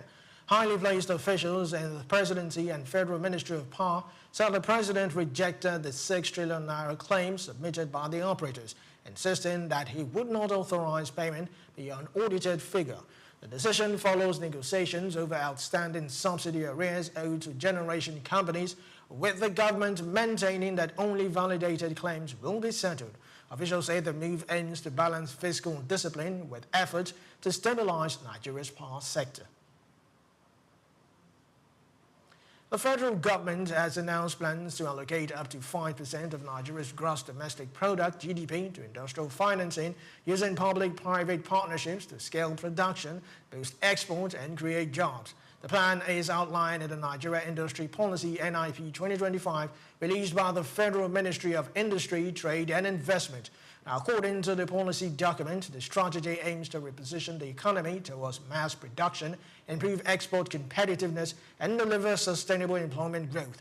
Officials say the framework will mobilize blended financing, attract private capital, and strengthen value chains across priority sectors to accelerate industrial transformation.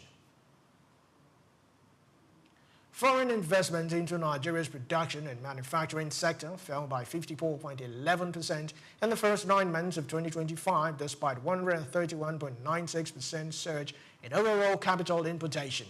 Data from the National Bureau of Statistics (NBS) show the productive sector attracted $463.52 million between January and September 2025, down from $1.01 billion recorded in the corresponding period of 2024.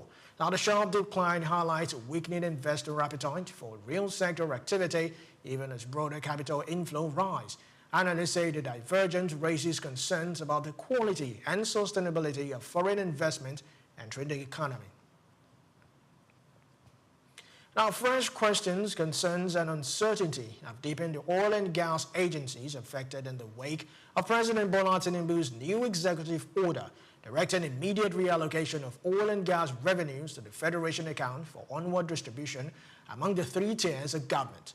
Journalists gathered on Sunday that the directive, which effectively holds the retention of certain internally generated revenues by agencies in the sector, has sparked deep concerns within the Nigerian Upstream and Petroleum Regulatory Commission (NUPRC), the Nigerian National Petroleum Company (NNPCL), and the board and management of the Midstream and Downstream Gas Infrastructure Fund.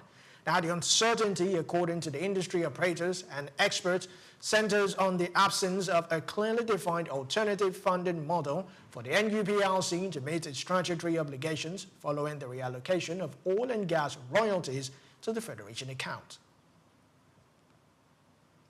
The federal government has formalized the launch of a $50 million Impact Innovation Fund to support Nigerian startups addressing critical social challenges. The fund follows agreements signed between the Nigeria Sovereign Investment Authority and the Japan International Cooperation Agency. The signing ceremony took place at the Ministry of Budget and Economic Planning in Abuja on Friday and covered the grant contract for the project for the development for supporting environment startups addressing social challenges. Officials say the initiative will strengthen the innovation ecosystem, expand access to capital, and accelerate solutions in sectors such as health, education, and climate resilience. The federal government has called for stronger global financing support to expand clean cooking access to 5 million Nigerian households by 2030. Now, the Minister of State for Petroleum Resources, Ekperike Ekwo, made the appeal at the high-level dialogue on advancing energy access and clean cooking during the 2026 ministerial meeting of the International Energy Agencies in Paris. ECHO said Nigeria's clean cooking drive is backed by a presidential mandate and integrated into broader gas sector reforms under the Decade of Gas Initiative and Petroleum Industry Act. He noted that the reforms have strengthened regulatory certainty and improved investor confidence across the gas value chain. Still to come in the news, South Korean president held summit talks in Seoul on Monday with Brazilian president, where both leaders agreed to expand cooperation across trade, key minerals, technology, and culture. This is SOUQ News Television. We'll be right back.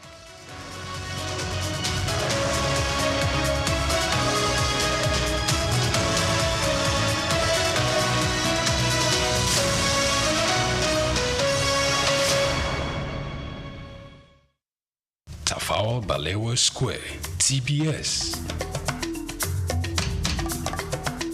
Tafawa Balewa Square was initially used as a horsing ground called Lagos Race Course.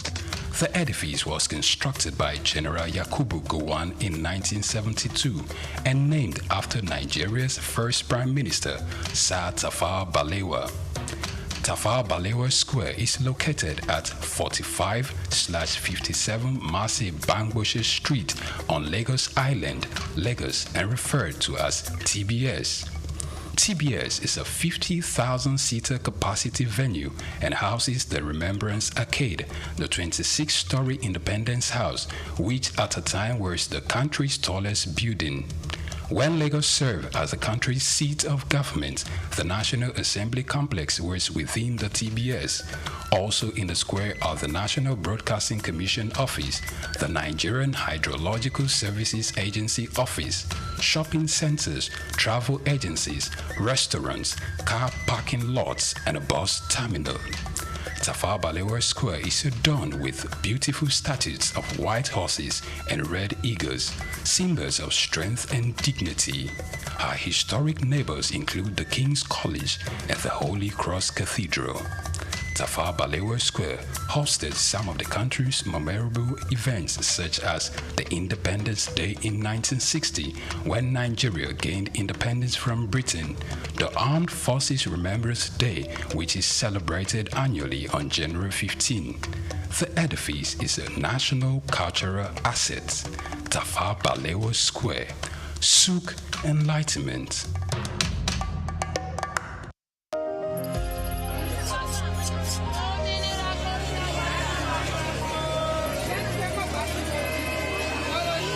Hello Lagos, make we yarn.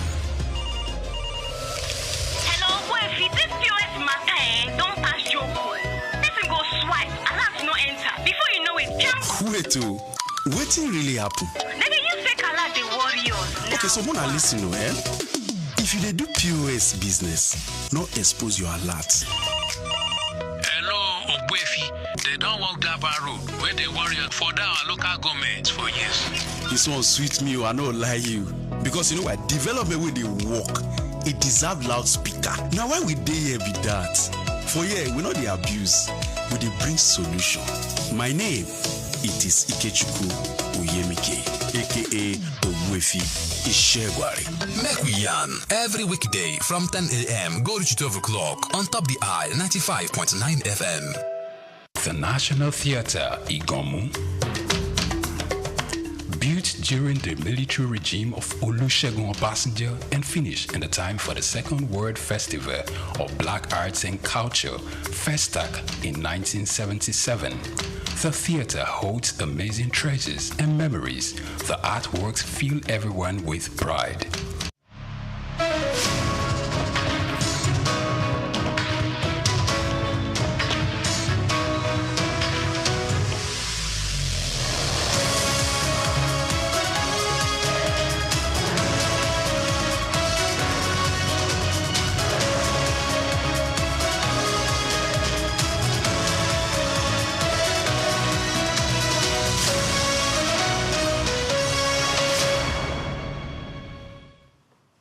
Many thanks for staying with us on the World News. Uganda plans to connect a new railway line under construction to a network being built by neighboring Tanzania, potentially creating an alternative export corridor for minerals such as gold, copper, and iron ore. Uganda currently channels most of its commodity export through Kenyan port of Mombasa. It has also announced plans to link its standard gauge railway to a line being constructed in Kenya, though that project remains ongoing. Indonesia recorded 54.6 trillion rupiah budget deficit in January, equivalent to 0.21% of its gross domestic product. Government data showed. Now, the rise in shortfall reflected a 25.7% increase in spending from a year earlier, with total expenditure reaching 227.3 trillion rupiah. Now, the surge was largely attributed to costs associated with President Prabowo Subianto's free meals program. The fiscal figures highlight Indonesia's efforts to maintain social welfare initiatives while balancing economic growth, even as the country manages debt and inflationary pressures. Officials say monitoring the deficit will remain a priority as the government seeks to sustain stimulus measures without undermining fiscal stability. India has updated its 30-year-old tax treaty with France, reducing dividend taxes for major French investors while increasing powers to tax certain transactions, the Finance Ministry said on Monday. Under the revised rules, French companies owning at least 10% in Indian entities will pay 5% tax on dividends, down from 10%, potentially saving them millions of dollars. However, minority holdings below 10% will face a higher 5% dividend tax, up from the previous 10%. The revision aims to balance investor incentives with India's authority to tax cross-border transactions, enhancing compliance and clarifying fiscal obligations for foreign investors. Authorities say the treaty modernization reflects efforts to attract investment while protecting domestic tax revenues. Now, South Korean President Lee Jae-myung held summit talks in Seoul on Monday with Brazilian President Luiz Inácio Lula da Silva, where both leaders agreed to expand cooperation across trade, key minerals, technology, and culture. Now, the discussion focused on strengthening economic ties and building collaboration in strategic sectors critical to both economies. Lee said the two countries plan to elevate their bilateral relationship into a strategic partnership and work together to support stability on the Korean peninsula. Officials noted that the meeting reflects broader efforts to deepen ties between Asia and Latin America amid shifting global trade and geopolitical dynamics. Now, China said it is conducting a full assessment of U.S. Supreme Court's decision striking down several tariffs imposed during President Donald Trump's global trade campaign. In a statement on Monday, the Commerce Ministry urged Washington to remove what it described as a unilateral tariff measure on trading partners, warning that continued economic confrontation between the two powers would be harmful. The remarks followed last week's ruling by U.S. Supreme Court, which invalidated many of the tariffs introduced under President Trump's policy trade, including some targeting China. Now, Beijing said trade disputes should be resolved through dialogue and mutual respect, adding that protectionist measures disrupt global supply chains and undermine economic stability. The development marks a significant shift in the legal landscape of U.S. trade policy and could influence the future direction of economic relations between the world's largest economies. Still to come in the news, the European Commission demanded on Sunday that the United States stick to terms of the EU-US trade deal reached last year. This is World News on SOUQ News Television. We'll be right back after this break.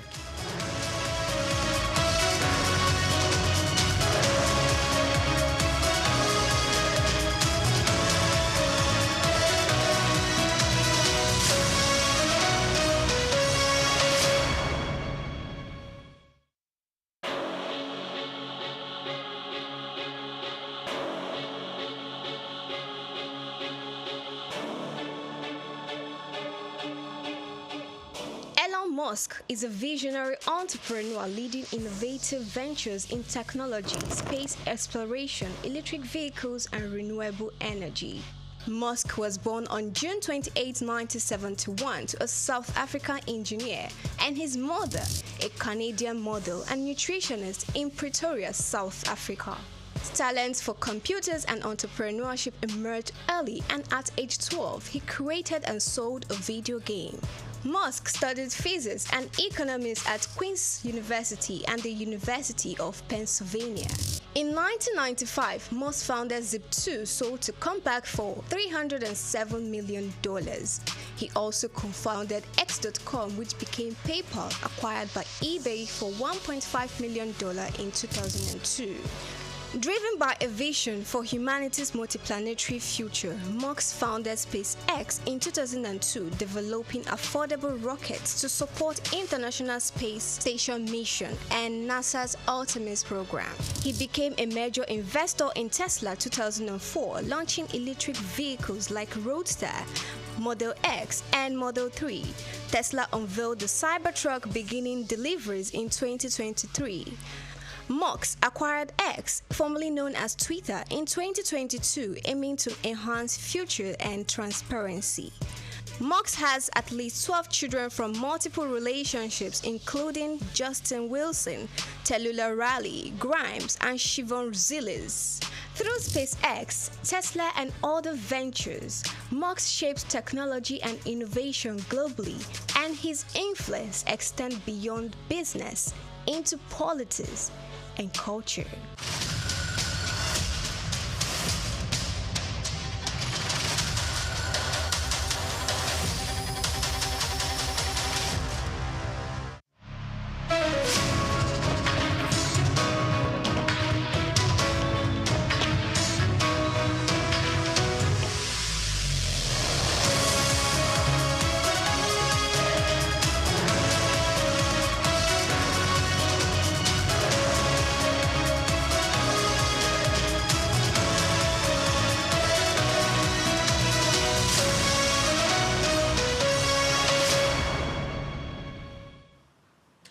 Welcome back to the World News. Now, the European Commission on Monday postponed by a week the launch of a policy designed to prioritize industrial parts and products made in Europe. The delay follows disagreements over the geographic scope of the scheme, the Commission said.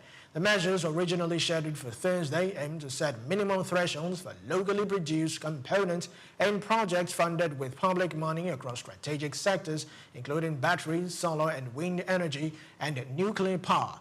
The policy is part of efforts to boost European manufacturing, strengthen supply chains, and reduce dependency on foreign imports in critical industries. Negotiations on which countries and suppliers will qualify for preferential treatment remain ongoing. The European Commission demanded on Sunday that the United States stick to terms of an EU-US trade deal reached last year after the U.S. Supreme Court struck down Donald Trump's global tariffs, and it responded with new levies across the board. U.S. President Donald Trump insinuated that the U.S. Supreme Court is swayed by foreign interest during an emergency press briefing about the U.S. Supreme Court ruling against the sweeping tariffs. It's my opinion that the court has been swayed by foreign interests and a political movement that is far smaller than people would ever think. It's a small movement. I won by millions of votes. We won in a landslide. With all the cheating that went on, there was a lot of it, but we still won in a landslide. Too big to rig. But these people are obnoxious, ignorant, and loud. They're very loud. And I think certain justices are afraid of that. The Commission, which negotiates trade policy on behalf of 27 EU member states, said Washington must provide full clarity on the steps it intends to take following the court ruling. After the court struck down Donald Trump's global tariffs on Friday, the U.S. president announced temporary across-the-board tariffs of 10%, which he then hiked to 15% a day later. Switzerland on Monday said it will continue efforts to secure a legally binding deal with the United States, building on preliminary agreements reached in late 2025. Under the earlier pact, U.S. tariffs on Swiss goods were reduced to 15% from 39%. The Swiss Economy Ministry confirmed that negotiations remain active and that no stakeholders, including cantonal authorities, have requested halting talks despite the U.S. Supreme Court striking down parts of President Donald Trump's tariff measures. Swiss officials said finalizing the agreement remains a priority, emphasizing the outcome will provide clarity for exporters and strengthen bilateral trade relations. Wall Street futures and the dollar slid on Monday as confusion over U.S. trade policy revived the Sell America trade after President Donald Trump imposed a new 15% tariff following the Supreme Court's ruling against a sweeping approach to trade levies. Gold gained along with safe haven currencies such as Japan yen and Swiss franc. European stock futures slipped as investors tried to work out the implications for the world's major economies, while shares in Hong Kong jumped on the assessment that U.S. tariffs on China could fall. The U.S. Supreme Court struck down Trump's emergency tariffs on Friday, leading the president to quickly announce a new 10% rate on the rest of the world, only to then lift it to 15% on Saturday. And in sport news, Super Eagles forward Ademola Lookman has matched Luis Suarez's goal record at Atletico Madrid, netting his 4th goal since joining the club last month. Lookman scored during the Atletico's 4-2 victory over Espanyol on Saturday at the Estadio Metropolitano. His strike followed a midweek goal against Club Brugge in the UEFA Champions League, which helped him retain his place in the starting lineup. The Nigerian attacker's quick impact underscores his growing influence as the Spanish club and highlights a strong start to his La Liga and European campaign. Galatasaray striker Victor Osimhen is set to travel with Turkish club for the UEFA Champions League knockout playoff second leg against Juventus, despite missing Saturday's league game against Kayaspor with a knee issue. Osimhen was sidelined as Galatasaray fell 2-0 to Konyaspor, but the Nigerian forward is expected to feature as the team looks to overturn a tie in the crucial European fixture. Now, his inclusion signals optimism over his fitness and Galatasaray's intent to fill their key attacking options against the Italian side. That's a wrap on the news, but before we go, here's a recap of today's top stories. President Bola Tinubu approves 2.8 trillion naira payment to power generation companies for verified electricity subsidy liabilities dating back to 2010. Federal government launches $50 million Impact Innovation Fund to support Nigerian startups tackling critical social challenges. Uganda plans to link its new railway to Tanzania's network, creating an alternative export corridor for minerals, including gold, copper, and iron ore. While European Commission postpones launch of policy prioritizing European-made industrial parts and products by a week due to geographical dispute.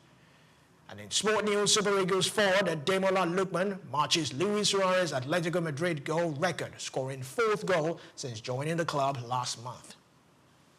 Many thanks for watching. Do well to follow us on all our social media platforms at SOUQ News TV. I am Lumide Shokoya. Enjoy the rest of your day.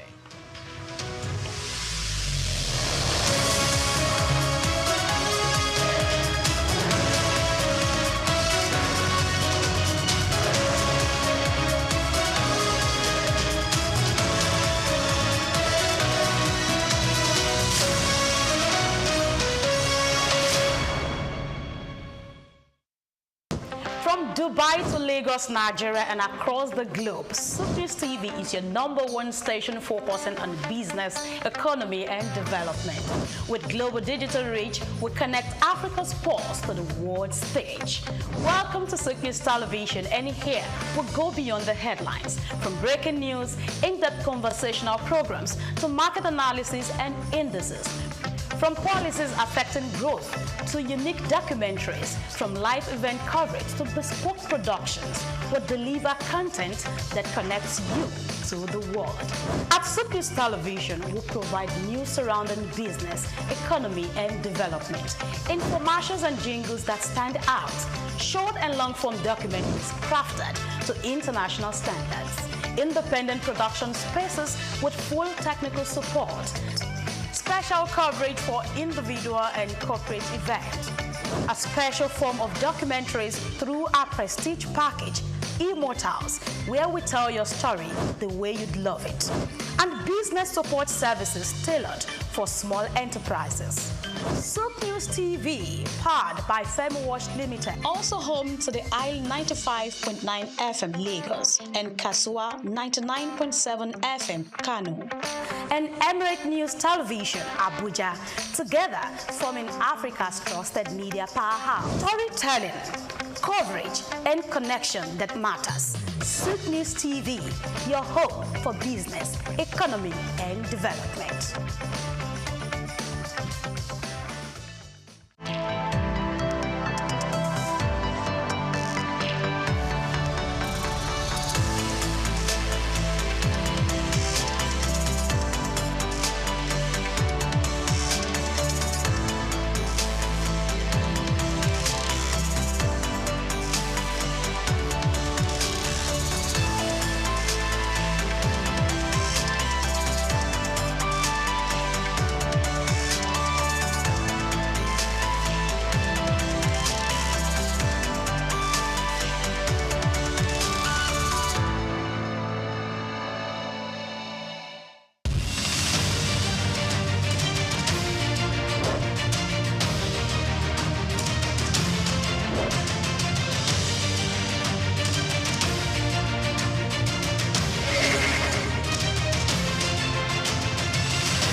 Jim Ovia, one of the most influential and successful businessmen in Nigeria, who has made a mark in the financial system. He is the founder and chairman of Zenith Bank, one of Africa's largest and most profitable banks. He has been described by Forbes Africa as the godfather of banking in Nigeria. My name is Jim Ovia. I'm chairman of Zenith Bank, and I thank you all for listening to me. This illustrious son of Africa was one of the financial leaders who revolutionized the banking sector in Nigeria. Let's take a close look into the life, background, career, and achievements of this enigma, Jim Ovia.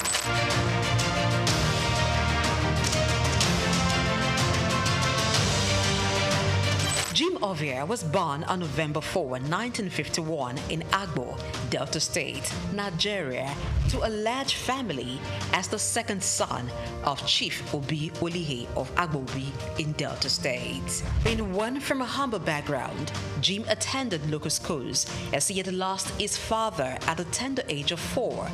His widowed mother, together with his older brother, saw him through school. He had secondary education at Ika Grammar School in Agbo.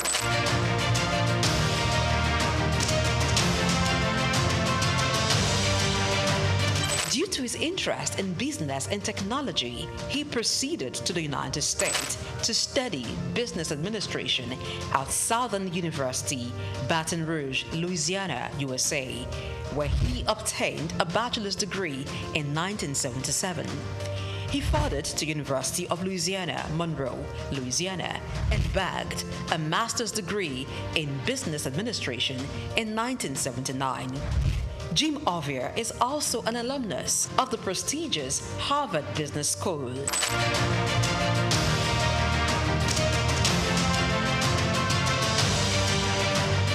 Jim Ovia worked briefly as a clerk in Union Bank in 1973 before proceeding for tertiary studies. Upon acquiring immense business knowledge from international institutions, he returned to Nigeria, his home country, and began a career in banking. He continued at this for years, working for banks such as Lion Bank, Merchant Bank of Africa, and International Merchant Bank.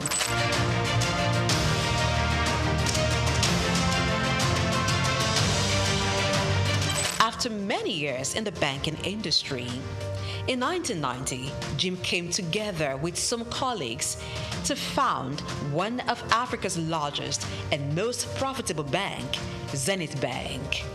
The bank was established with a vision to provide excellent customer service, innovative and technology-driven banking. Zenith Bank flourished as it drew customers who sought excellence in financial services. What started with an asset of $4 million and about 50 staff has grown into over $24 billion in assets and shareholders' funds of more than $3 billion as of June 2022. Zenith Bank is listed on the Nigerian Stock Exchange and London Stock Exchange. Jim Ovia served as Zenith Bank's Chief Executive Officer and Managing Director from 1990 to 2010, and then Chairman from 2010 to 2014. After a brief break, he returned as Chairman of the bank in 2016 and remains so till date. Under his leadership, Zenith Bank has grown to become one of the leading banks in Nigeria and Africa, standing tall among some of Nigeria's first-generation banks of repute, a feat rare for second-generation banks established in a time of tension between military and civilian regimes and economic instability. We will build our own roads to our branches. If we're building branches in some cities, towns where the roads are not good enough.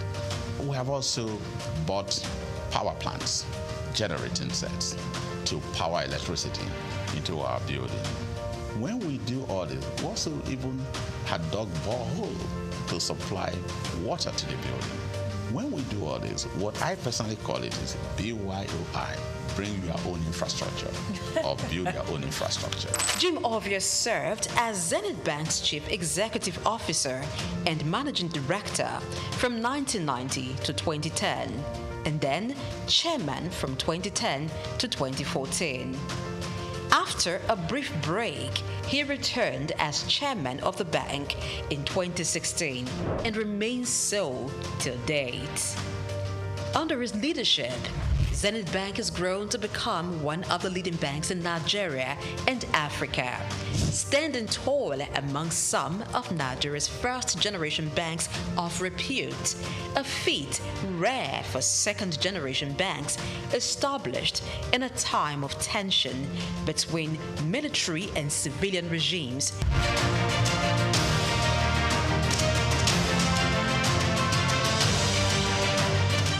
Bank has diversified its services to include insurance, pensions, stockbroking, and investment banking. The bank has won awards and recognition for its performance, governance, innovation, and social responsibility, inspired by its chairman's belief in giving back to community. Really, it's my special pleasure, my honor indeed, for this opportunity offered by AAI to be awarded in the category of Business Leadership Award for 2017.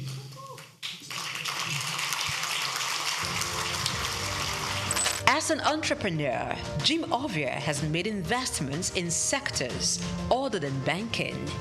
They include oil and gas, telecommunication, real estate, power generation, media, and most recently, education. He is the founder and chancellor, James Hope University, Lekki, Lagos State, which has been approved by the National Universities Commission, NUC, to offer postgraduate degrees in business courses.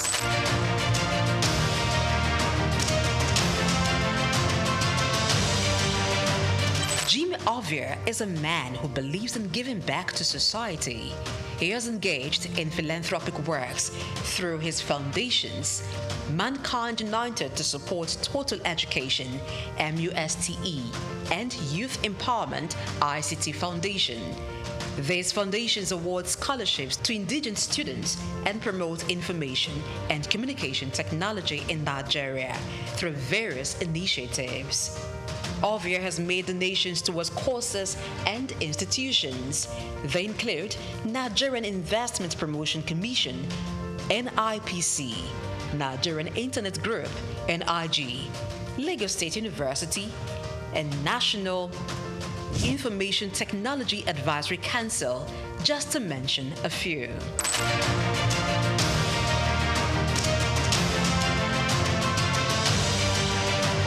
In recognition of his contributions, Jim Ovia is a recipient of many honors and awards. In 2012, the University of Benin awarded him an honorary doctorate degree. Former President Muhammadu Buhari in 2022 conferred him with the national honor of the Commander of the Order of the Federal Republic, CFR.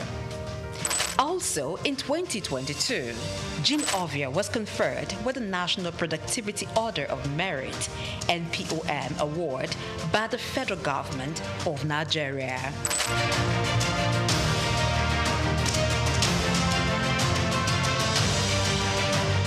Jim Ovia is a proud member of the World Economic Forum, the Nigerian Economic Summit Group, and the Institute of Chartered Accountants of Nigeria. He is also a member of several boards and councils. We can't afford to lose depositors' money. We can't afford to lose money that belongs to stakeholders. So you must structure your industry in such a way that the best and nothing but the best are there. As chairman of Zenith Bank with more than 9% stake, Jim Ovia in 2015 was estimated by Forbes to have a net worth of $550 million. This net worth obviously has been surpassed since then.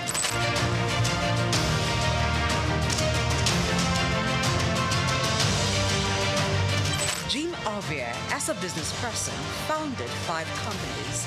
They are Zenith Bank PLC, the Quantum Group, Visaphone Communications, Quantum Luxury Properties, Civic Center Towers, and Cyberspace Network. Jim is member, Honorary International Investors Council.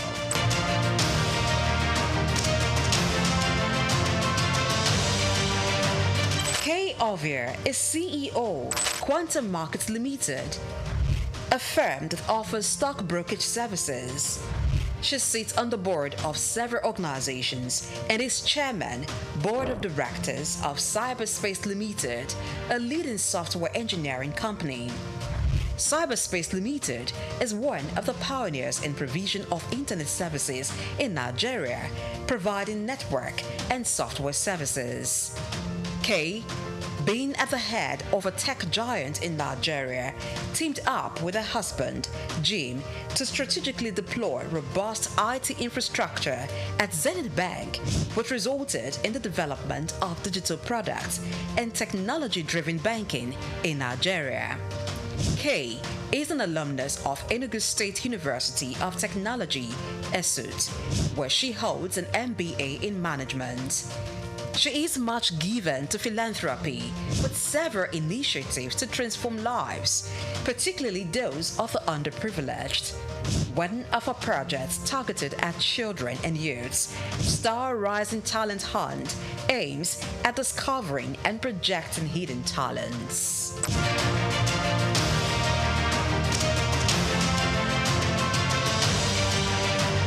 Jim is married to businesswoman and philanthropist Kay Ovia. She's also a hotelier, proudly running Starwood Hotels. Jim and Kay Ovia are blessed with 5 children: Isioma, Zephyr, Tito, Tommy, and Jesse. As a family man, Ovia enjoys spending time with his family. He also likes reading and traveling.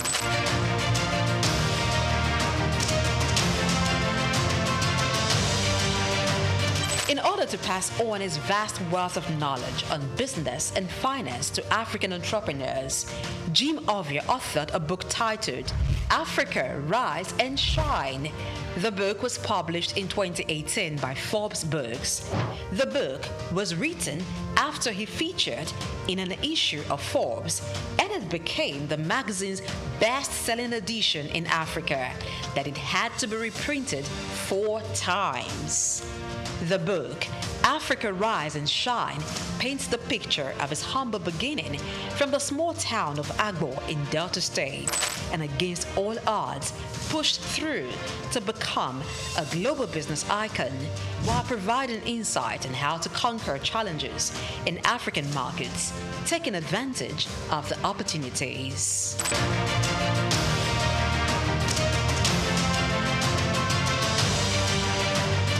The man, Jim Ovia, is a firm believer of Africa being a continent abundant with natural and human resources.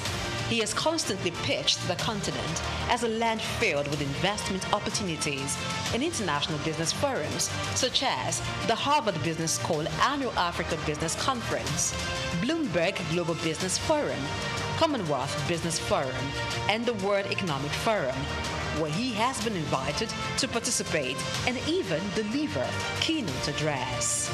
Jim Ovia remains one of the pride of Africa and a great contributor to Nigeria's economy and the financial landscape in Africa.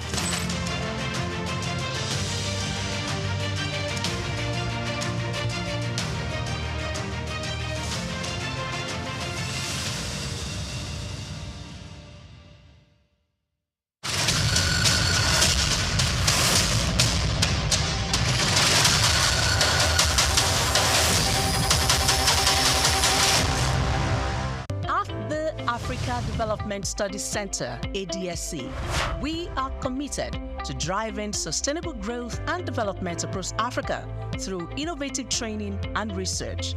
Our mission: empowering leaders, policymakers, and professionals with the tools they need to create lasting change. With customized training, dynamic research programs, and study exchanges on leadership, management, and other critical development topics, ADSC offers a platform for exchanging cutting-edge ideas and global best practices. We provide comprehensive services in research and consultancy, capacity building and training, education programs, publishing, and knowledge sharing. Our esteemed faculty, composed of seasoned experts and researchers, ensures a learning experience that is insightful and practical. We specialize in policy development, implementation strategies, monitoring, and evaluation. At ADSC, learning is engaging and enjoyable. Our unique methodology includes talks, interactive exercises, games, video screenings, and lively seminar discussions, all in a comfortable and friendly environment. Ready to make an impact? For more information, email us at info@adstudycenter.com or call +234 912 439 2362. Visit us today at www.adstudycenter.com to explore our programs and upcoming events. Africa Development Studies Center, rethinking development for Africa. Two widely used and deeply troubling terms dominate discussions around Nigerian emigration: japa and brain drain. Japa, a word that has made its way into the Oxford English Dictionary, means to leave Nigeria for another country, often Europe or America, in pursuit of education, job opportunities, or better economic prospects. It also connotes to escape or to flee. The second term, brain drain, refers to the outflow of skilled professionals, doctors, engineers, academics, and more, leaving Nigeria to contribute their talents to other nations. As a patriot, one might argue that both terms evoke concern. Japa is symptomatic of systemic failures that drive citizens away from their homeland instead of encouraging them to stay and push for reform. As authors Darren Asamoglu and James Robinson emphasized in Why Nations Fail, governance thrives under civic pressure. If the youth and professionals flee, who remains to demand accountability and enforce positive change? Likewise, brain drain depletes the country's human capital. When Nigeria's best-trained professionals are developing other nations, the country is left with fewer hands to build its own future. However, this narrative is shifting. As Bayo Olaoye explores in this special report, there is a compelling case for viewing the Nigerian diaspora not as a loss, but as an economic powerhouse. From brain drain to brain gain. Recent figures from the Nigerian Medical and Dental Council show that only about 27,000 of Nigeria's 71,740 registered doctors currently practice in the country. Thousands of Nigerian doctors, nurses, and health professionals now work in the UK and the US, contributing significantly to those nations' healthcare systems. It's a trend seen across professions, from teachers to tech experts. Critics argue these individuals should be at home, contributing to Nigeria's development. Yet, the picture is not so black and white. According to World Bank economists Art Cray and David McKenzie, poverty can often be a function of where one lives. For many Nigerians, staying home may mean remaining trapped in poverty. In that context, emigration is a rational choice and often a necessary one. Furthermore, the idea of brain drain has evolved into brain circulation or brain gain. Many Nigerians abroad are returning with skills, capital, and experience to invest in the country. Even those who don't return still give back. As Dr. Segun Aganga noted in Reclaiming the Jewel of Africa, diaspora Nigerians do not have to physically return to make an impact. Diaspora remittances, a lifeline for millions. Diasporans are sustaining the Nigerian economy through billions in remittances. Between 2018 and 2020, Nigerians abroad sent home over $65 billion, accounting for 4% of Nigeria's GDP. These funds uplift millions of households, offering relief from poverty, hunger, and economic despair. Remittances also help stabilize the naira, acting as a buffer against foreign exchange volatility. Yet, Nigeria is missing an opportunity to fully harness this potential. The Central Bank of Nigeria has imposed capital flow restrictions, forcing remitted dollars to be exchanged only at the official rate and in naira. This approach discourages larger inflows and stifles the remittance ecosystem. Diaspora trade and investment, the next frontier. Beyond remittances lies a massive opportunity in export trade. A Commonwealth Secretariat report highlights how countries with large diasporas have a comparative advantage in export markets. With over 20 million Nigerians abroad, this is a goldmine waiting to be tapped. Nigerians abroad crave products from home, be it fashion, food, film, or fine art. But to meet this demand, Nigeria needs a deliberate strategy to engage the diaspora. This means more than just ceremonial congratulations. It demands structured collaboration, policy coordination, and economic diplomacy. NIDCOM and the policy disconnect. The Nigerian Diaspora Commission, NIDCOM, under the leadership of Abike Dabiri Erowa, has raised visibility on diaspora issues. However, its current focus remains largely reactive, centered around crises like human trafficking and consular support. For real impact, NIDCOM must collaborate with economic ministries, coordinate with trade and industry stakeholders, and act as a bridge between diaspora investors and local entrepreneurs. Beyond economics, political and institutional engagement. Nigeria must not reduce its diaspora to economic figures alone. They are citizens with a stake in the country's political future. That's why remote voting rights must be instituted, allowing diasporans to participate in national elections. Moreover, complaints about Nigerian embassies and high commissions, especially in the US and UK, must be addressed. Diasporans often face challenges with basic services like passport renewal, which leaves them feeling alienated and abandoned. This must change. The Nigerian diaspora is not a burden, it is a blessing. A sleeping economic giant that, if properly engaged, could help rewrite Nigeria's growth story. From remittances and trade to skills transfer and global influence, the diaspora is a strategic asset and not a national loss. What Nigeria needs is bold policy reform and a new mindset, one that sees migration not as failure, but as a force for economic revival. Japa may signal escape, but with the right vision, it can also spark renewal. I'm Moyosore Adebi for SOUQ News TV.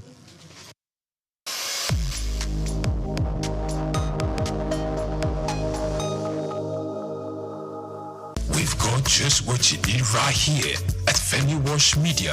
Call it the Midas Touch, and you wouldn't be wrong. Let us record, produce, mix and master your audio like nobody does. Reach us on our contact today for the best quality job.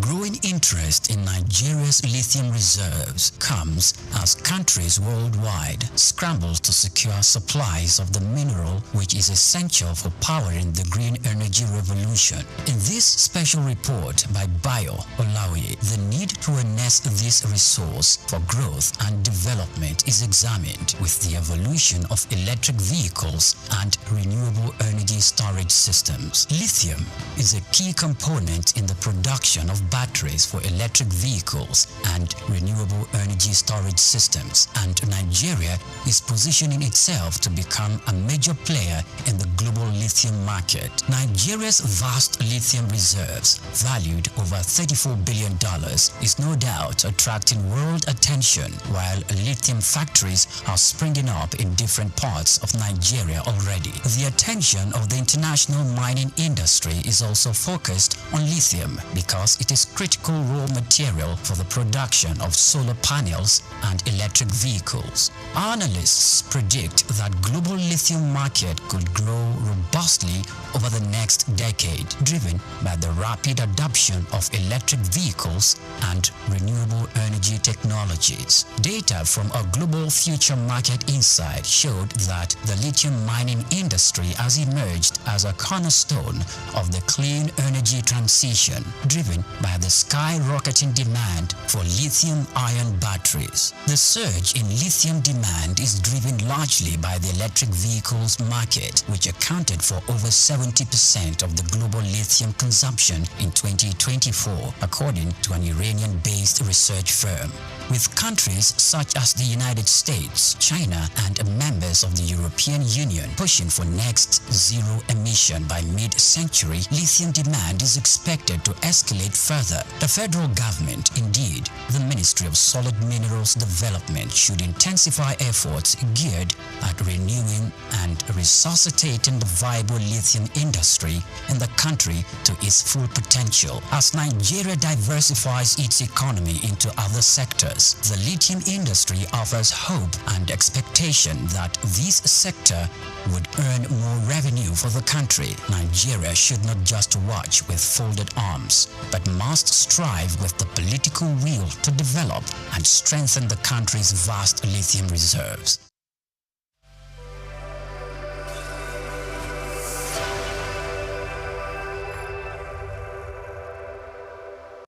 From Dubai to Lagos, Nigeria, and across the globe, SOUQ News TV is your #1 station focusing on business, economy, and development.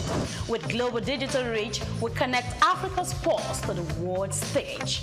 Welcome to SOUQ News Television, and here we go beyond the headlines. From breaking news, in-depth conversational programs, to market analysis and indices.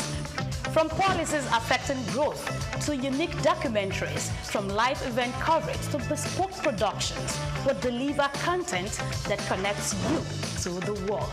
At SOUQ News Television, we provide news surrounding business, economy, and development, infomercials and jingles that stand out, short and long-form documentaries crafted to international standards, independent production spaces with full technical support, special coverage for individual and corporate events, a special form of documentaries through our prestige package, Immortals, where we tell your story the way you'd love it, and business support services tailored for small enterprises.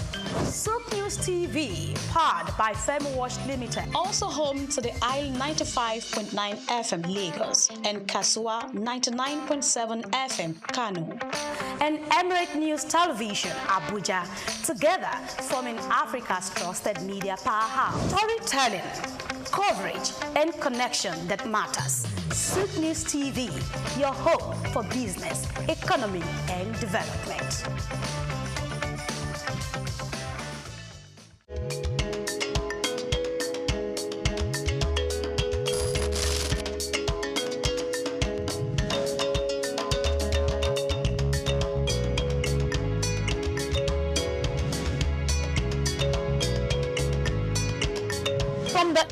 days of humanity when people roamed the earth unclothed, to the Stone Age when leaves and natural materials were used for modesty, clothing has undergone a remarkable transformation.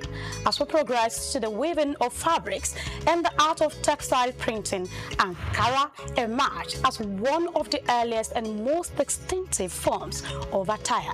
Today, Ankara has evolved beyond its origins, becoming a significant cultural symbol for various ethnic groups, states, and nations. Ankara, more than just a fabric, it's a symbol of pride and culture for millions across West Africa, deeply embedded in their identity and heritage. I bet you've been in touch with this fabric one way or the other, but have you ever asked where and how it all began? The journey and history of Ankara is what we are about to uncover, and how it became a powerful emblem of African heritage.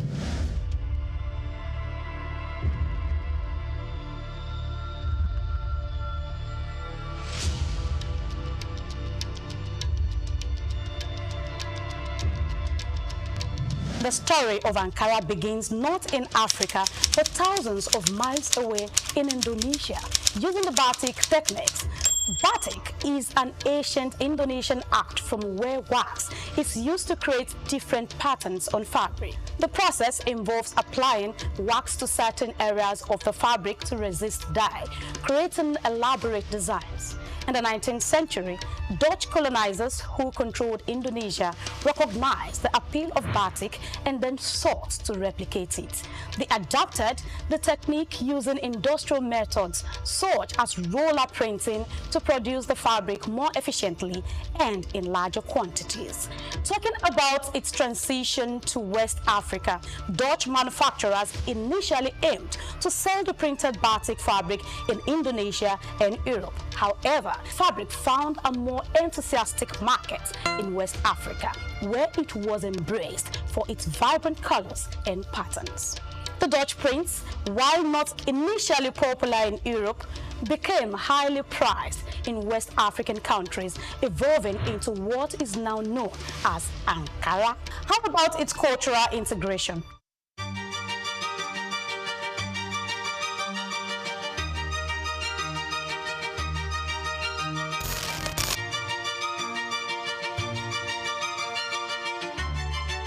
Well, the exact individual or company responsible for introducing batik to the African market is not well documented, but over time, Ankara became deeply integrated into West African culture, symbolizing various aspects of identity, status, and tradition.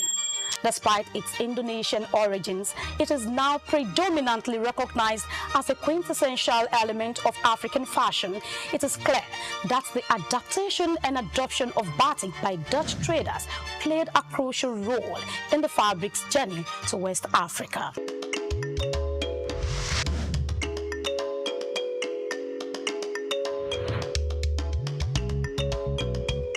By the early 20th century, these vibrant fabrics had become deeply embedded in the West African culture, from bustling markets to family gatherings. Ankara was more than just clothing.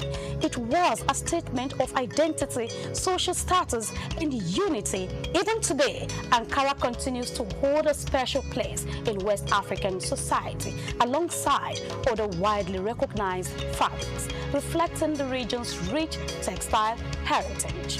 Talking about human civilization and the remarkable transformation of covering our body, Ankara fabric stands out with a deep historical roots. Let's take a look at some of the beautiful collections and hear from one of the biggest retailer in Balogun Market, Lagos Island. I deal in what you call it, Ankara fabrics. We have the big one, which is vegetable block wax. That's the bigger range. You have the medium range. They are also vegetable block wax. So those are the two types of category that we sell. We buy from wholesalers, which is on the mainland. Then we sell. Like people use it for ashwebi. Some people use it for ready to wear, like tailors. They use it for ready to wear. And some people just buy it for maybe like a mini celebration, or in short, all celebration, all ceremony and celebration. So this one now, this is a medium high target, vegetable block wax. This is a medium one. touch it, you will see the texture. It's not that 100% cotton. So compared to this one is a big one. Yeah. So when you touch it, you see the difference. This big one, this medium. This is big, this is medium. Yes. That's the difference. This has more quality than this. So that's the difference. And it's not that this one is bad. It's just that some people's pockets that will determine if you can go for big. Some don't like the medium one, so they go for this. They based on this. Why some that can't afford this, they just buy this. So the rest is just about design. Yes. The two types that you have here. Yes. The rest is just about design, different designs. It's not.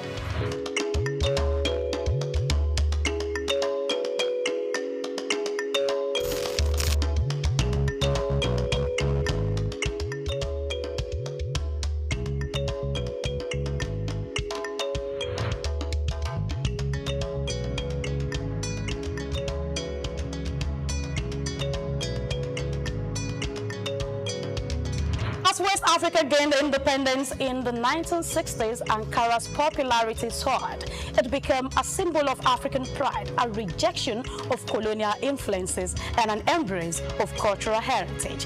From everyday wear to high fashion, Ankara represented a new era of self-expression. We are playing this machine. We have this time, so you can leave it for 5 minutes, you can leave it for 3 minutes, depends on how strong you want it to be. So, and as long as you can keep it for that a couple of times, that's how it will last. It will last, okay. And another thing that make it fade off easily is washing machine. Oh. Yeah, when you are using a washing machine. So it should be hand washed, not... not so strong wash. You know, Ankara is not something that, especially when it's adult clothes, you know, it's not something that you rub on the floor. It's just some particular places to wash. Ankara is for both sex, male and female. And we have adopted it as an African one. Even some of our brothers abroad is taking it outside to do as an African way. A lot of people see it as the easiest fabric that you can take and make anything that you want out of it. That's why what I have done with the market is there are influx of ants going out. And you know it's not only in Lagos. When you do it, other people will say,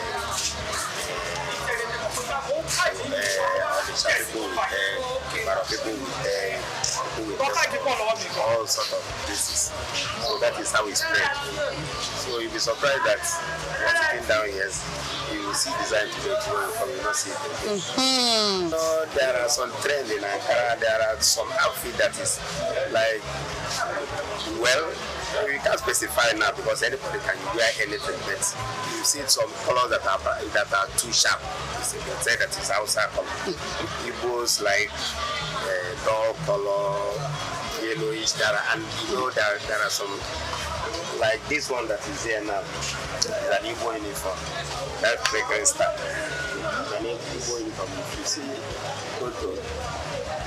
Okay. If you go to function, you see things like that. And if you go to market, it's a separate time. The price is different. It doesn't move like the others. Okay. So you have to buy with caution.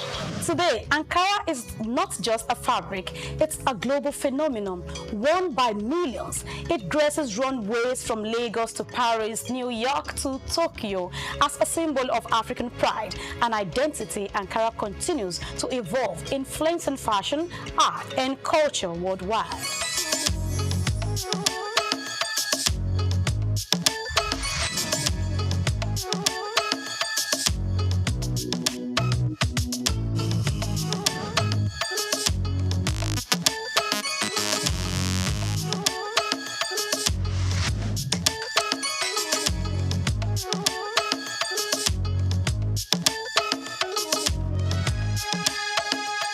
From its unexpected beginnings in Indonesia to becoming a powerful symbol of African identity, Ankara's journey is a proof to the resilience and creativity of West Africa. However, as we move forward, what challenges and opportunities lie ahead for this iconic fabric. Join us in the next episode as we explore the current state of Ankara production and the hurdles it faces into this global market. I am Grace Komalafe. See you again.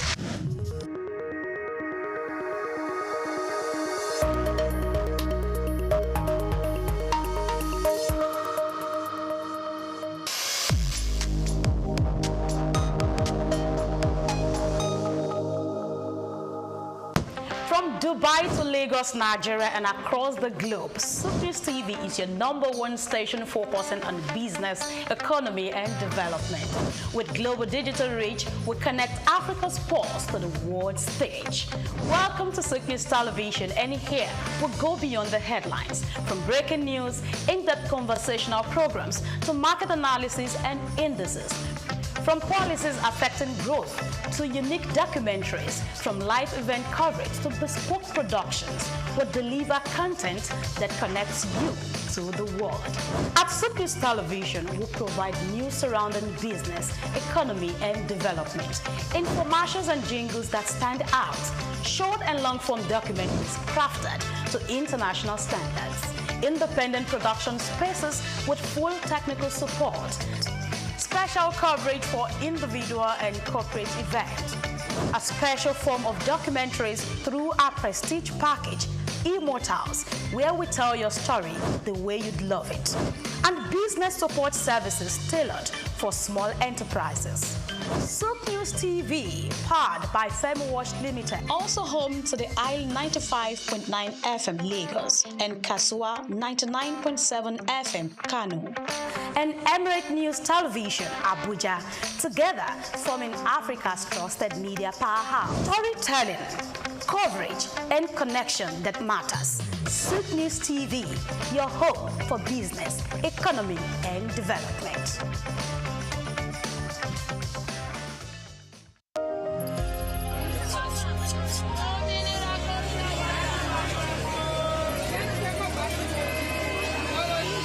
Hello, Lagos. Make we yarn. Hello, boy, this POS matter, don't pass your code. This go swipe, alert no enter. Before you know it, jump. Wait, wetin really happen? Maybe you fake alert the warriors. Okay, so Mona listen, eh? If you dey do POS business, no expose your alert. Hello, Ogbefi.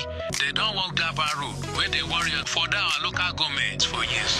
This one sweet me, I no lie you. Because you know what, development with the work, it deserve loudspeaker. Now why we dey here be that? For here, we know the abuse, we dey bring solution. My name, it is Ikechukwu Uyemike, aka Ogbefi Ishegwari.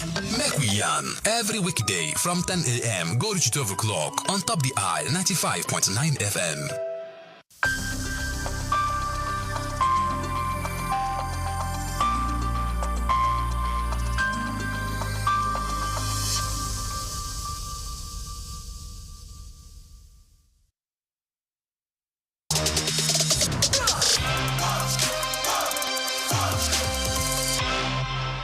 I was born on the 16th day of October, 63 years ago. I'm from Opobo, yeah, and went to school. I'm from River State, from Opobo in River State. Went to school in Port Harcourt, lived in Port Harcourt all my life, from primary to secondary school to A-levels. Then after A-levels, I got admission to Unilag. And immediately after Unilag, I got married. And I've lived in Lagos ever since.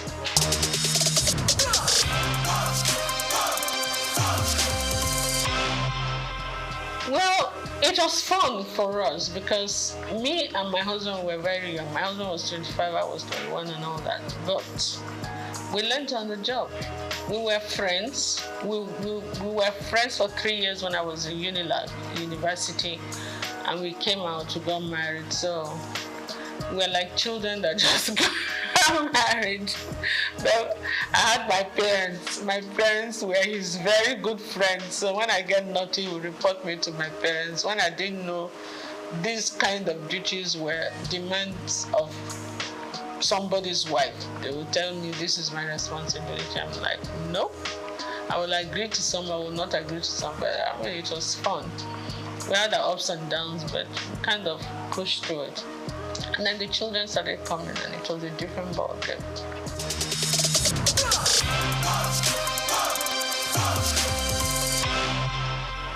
You know, when you come from that kind of family, it's like part of your system. You don't really regard it as anything anymore. But sometimes I get the shock of my life because there was a time my in-laws came to Opobo for one ceremony, and I saw the king, and he gave me a hug and he gave me a pic, and they were like, whoa, the upper Benin won't even shake your hands, you know, as a woman. I'm like, okay. I mean, it's the same family, you understand? So we're used to that. I think we take it for granted. But maybe some other people say, you must call me a princess, you must call me that. I'm not into all those kind of things. I'm not at all. I've never been. So I can't start tomorrow. But yeah, great King Jaja of Opobo, my great-great-grandfather. And my children, when they studied it in school, they went to Corona school. So they came, Mom, we're telling our teacher and our classmates that this King Jaja of Opobo, they told them about King Jaja of Opobo in school. And they said, that's my mommy's great-grandfather. Like, wow, no, it was like a big deal to them, for us.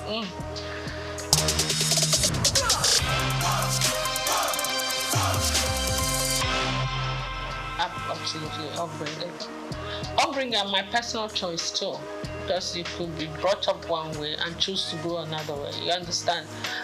One of my philosophies in life is like this: you're not the tallest in the world, you're not the shortest, you're not the prettiest, you're not the ugliest, you're not the richest, you're not the poorest. Oh, of course, get with it. Do you understand? If you're looking for beauty, there are more beautiful women than you say. If you're looking for ugly, there are uglier women. If you're looking for tall, you're looking for it. So what is it? Do you understand? You didn't come into this world with anything. You're not going to go with anything. So just be grateful to God for whatever you have or whatever you are. Work towards improving on it, improving your relationship with God Almighty and improving your relationship with your fellow human beings. That's my philosophy in life. So what's the point of carrying all the air and chips on your shoulder? It makes life heavier for you.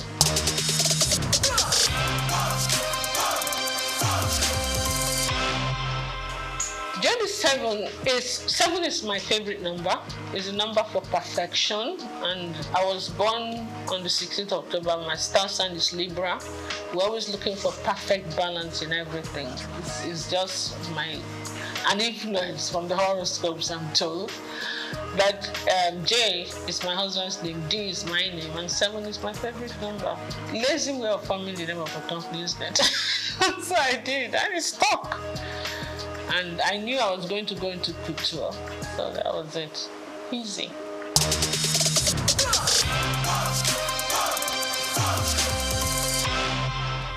I was a victim of circumstances. I keep saying it. I didn't really come into business to be a fashion designer, to go into fashion, and creativity has always been something that's innate. Okay, even before I started making clothes or doing this, I used to always give designers the styles that I want them to make for me. I didn't have tailors, but when I finished my NYSC at Nigerian Television Authority in Victoria Island, I decided I wasn't going to work there. I wanted to work in a more organized setup. You understand? Because of management traineeship, because I never worked all my life. You know, my parents were very protective. I'm the last girl in the family. They were always very protective. You know? So I said I wanted to work somewhere, and I prayed about it. And I got into Unilever. Then it was called Lever Brothers. And for 5 years, but you know, the intensity of work there became a bit much for me because I was a young mother. I had 2 kids then. Was going on having the 3rd one, so it became a bit tight. Sometimes Unilever was one of the biggest. When the international directors come in, we used to be the ones to host them with all the Unilever affiliates, Linters, the advertising agency used to be here, all the Nigerian breweries, USC, you understand, AJC, we're all Unilever group. Sometimes I won't get home until 3 a.m. when we're hosting, and with kids in the house, it can be a bit much. So I'm like, I prayed about it and I decided something has to give. It's either your family, your children will you will not give them the attention they need then. And they were growing fast. Or your job will suffer. And then you will not be happy, whichever way. So I decided, you know what? Let my priority be my family. And I decided to go back. And I put in my resignation. That was not what I'm fine. When I did, my chairman refused to accept the resignation. So I had to use another way to encourage him to accept it. So I left Unilever. I said, okay, I wasn't the type of person that was suited for being a housewife. I wanted to do the kind of business I would do, but still have 100% time for the kids. So when the kids say, oh, they're having something in school, I'm there, okay? I decided I was going to just market corporate gifts. When I was in Unilever, I was the assistant corporate affairs manager in charge of press. So, and being in Unilever at the corporate affairs level, I already knew a lot of companies. So I used that opportunity to get back to those companies and introduce my new business. And in the first year, I actually made more money than my 5-year stint in Unilever. So that was the number encouragement. You make more money doing your own business. You have more time for your kids, for your family, and for yourself. And you travel quite a bit because you have to go and buy the corporate gifts. So it was a win-win. Then, a few years down the line, the president, Olusegun Obasanjo, came in and said they were doing backward integration and they were going to stop the importation of all this corporate gift and a lot of other things. So we were actually forced to look inwards. And when we started looking inwards, that's when it hit me that apart from Big, that was being produced by Eleganza, we're not really manufacturing anything in Nigeria apart from textiles and maybe I think Eleganza was doing food flask or something. Which corporate body do you want to give as end of year gift? So what we had to do now, because a lot of my clientele were like Shell, Chevron, I started looking inwards. I said, okay, if I have to do something, I can do beddings, pillowcase trimmings, table covers, table placement, napkins with fabrics like I showed I can do jute bags, you know. It came to me. So I had to go and buy one machine and employed one tailor. So sometimes they will call me. I did some samples. So even in Abuja, when they were going to have, like I remember the West African Women's Affairs, they had a conference. So they wanted jute bags, and we had about 1,000 or 2,000 jute bags, and that was quite nice. Plus, apart from the end of year, so that's it. But you know, after those periods, you have periods of lull, like you're not using the machine and the tailor. You have to be paying tailor for doing it. I'm like, why am I going to these people to make my clothes? Tailor, oh yeah. This is the style I want. I started first by giving some of my clothes, repeat it. You did well. So I started designing. I could sketch very well. I was a science student in school, but I could sketch really well. So I was sketching, would do well. And sometimes when I wear the clothes and I go to supermarket, some women will just call me, hey, I really like this thing you're wearing. Please, where did you make it? I'm like, okay, I'll give you the address. I give them the address. They started coming. Before I could say that, within 1 month, I had over 50 women I had to make clothes for. And the one tailor was no longer enough. I had to employ 2 others. That was how we started. From 2 to 4, then I had a whole factory before you could say that. I started making school uniforms, started doing all kinds of things. And then some of the magazines, like Genevieve magazine, looked around like, are you sure you make this outfit? I thought you were a broadcaster. I thought you sell. I said, yes, I did. So I did some photo shoot session for her, and I modeled the clothes actually. And whoa, I started getting calls from Paris, from the UK. I did DC Fashion Week, you know. I was just, and they will pay your ticket, pay your hotel, please come and showcase for us. Some will even say, please come and open the show for us. Some say, we want you to close this. I'm like, okay. There are places that I would never have thought of going to, like Burkina Faso. They will back with the top fashion designers there when the Alfadi does this thing once every 4 years. Alfadi in Niger. The Niger government sponsors it. He calls all, including Elisab, every international designer they will go, especially the Moroccan ones, those North African ones, the Indians. So they invite one designer from each country. So they used to call me to come because of what I used to work a lot with Ankara and SOUQ, and I do international acclaimed, how would I put it, couture outfits with Ankara, big hats, funny looking, structured clothes and all that. So that was how it went, you know. And I did all the magazines. I've won all the awards.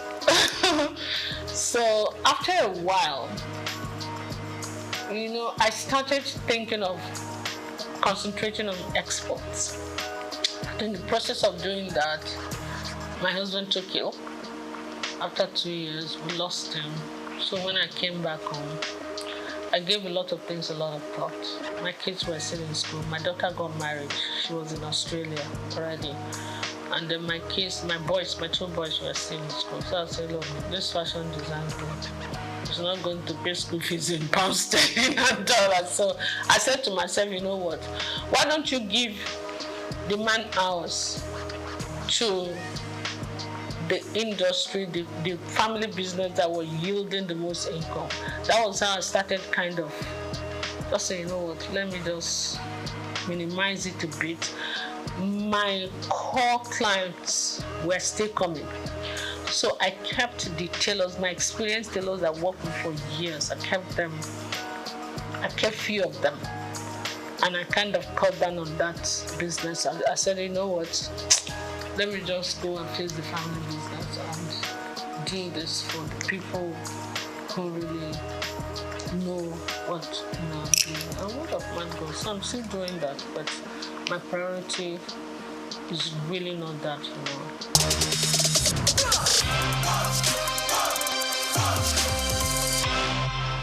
When you look at me the first time you see me, you see a fragile woman that don't like to sweat, that's spoiled, that like to be kept. I'm like, what?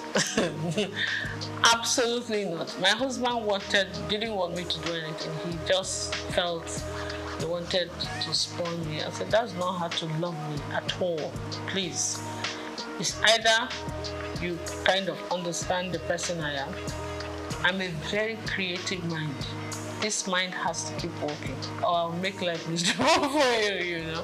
What I will advise, even women who are willing to work, you don't even do one job. You must get at least more than 2 streams of income. Otherwise, you will not make ends meet. That is the truth of today's world. You understand? There are those ones that want to be kept, no matter how wealthy your husband is. Wealth is not static. Some people start today. When they retire, everything goes downhill. Some people mean well, they love you, they want to take care of you, but nature calls. They part ways. Some marry other women, some leave, some die. You understand? So anything can happen. I will advise them, everybody, try to be as independent as you can. Financially independent. I think you actually earn more respect when you do that.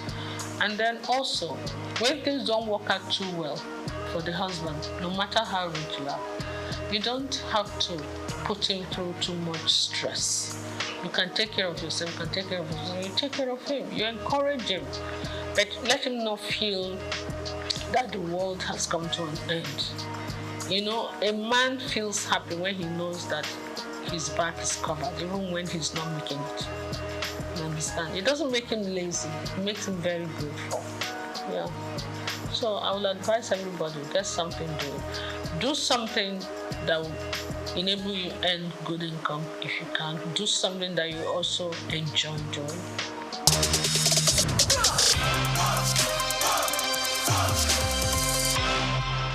I've always believed in garbage in, garbage out. Yeah? Garbage in is the stress abound. You cannot control that. But you can control your attitude towards stress. Stress is the #1 killer and ages of everything in this world. It's your attitude to stress that you have to manage, and that depends on you. What you put in your mouth also depends on you. Your mind, your heart, your spirit, your soul. You have to be loving. You have to be forgiving. You understand? All that depends on you. So it's actually you that decides whether you're going to age gracefully or you're not. Forget about the genes first. It's true. You understand? Some people are so malicious. When you offend them, oh my goodness. They will carry it in their chest, and the chest will be expanding, and they will sleep well, and they begin to have problems. Meanwhile, the person you're angry with does not even know you exist. It's crazy. So for me, it's just be free and take life easy. Take it as it comes, and always be grateful to God.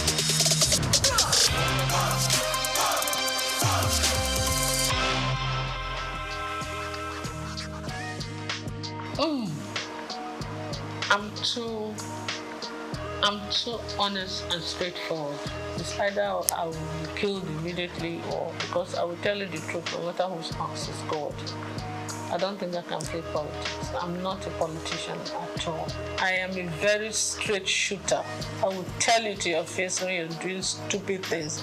That was my relationship with my mom, my dad, my husband.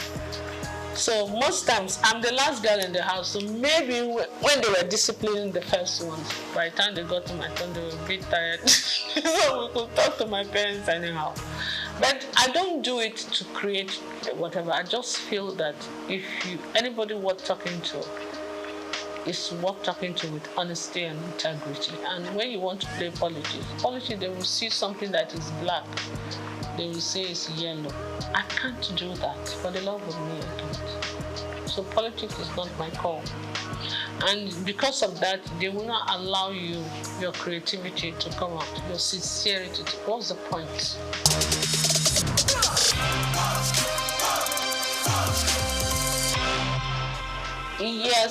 Yes. I'm actually planning some kind of... I met some of my old models that are doing very well. And when you deal with a lot of these girls, some of them have traveled with me to Niger. Sometimes they'll tell you, bring 2 of your models. Some of them, we have very good relationship. We're going to do a reunion one of these days. It will be fun. And they are all calling, when are we going to do this? I say, don't worry, we'll get a reunion done. Because we need to revisit the fashion industry, see how things are going. They're doing well. The new ones are doing well. And I just pray that the environment will not discourage them,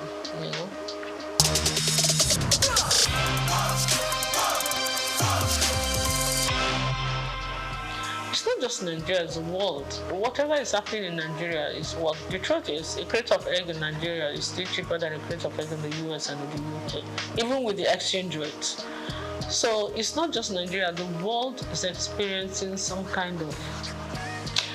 The way I see it is like the pangs of birth before the child finally comes.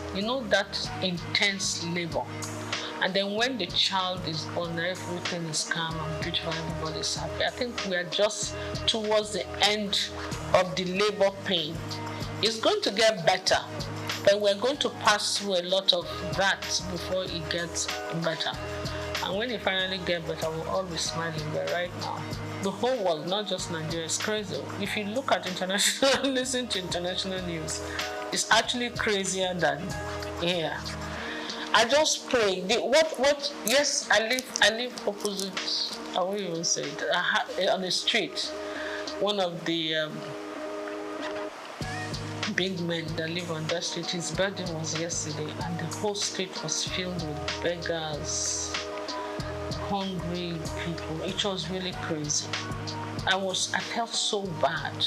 They were pushing each other, killing each other, fighting just to get a plate of jollof rice. It was very sad. It didn't used to be that bad. There were a few people who come hang around, but the whole street, I couldn't move anywhere yesterday because of it. But I hope it gets better soon, so that the best in all of us can come out. Because hunger and poverty can actually bring out the worst in people.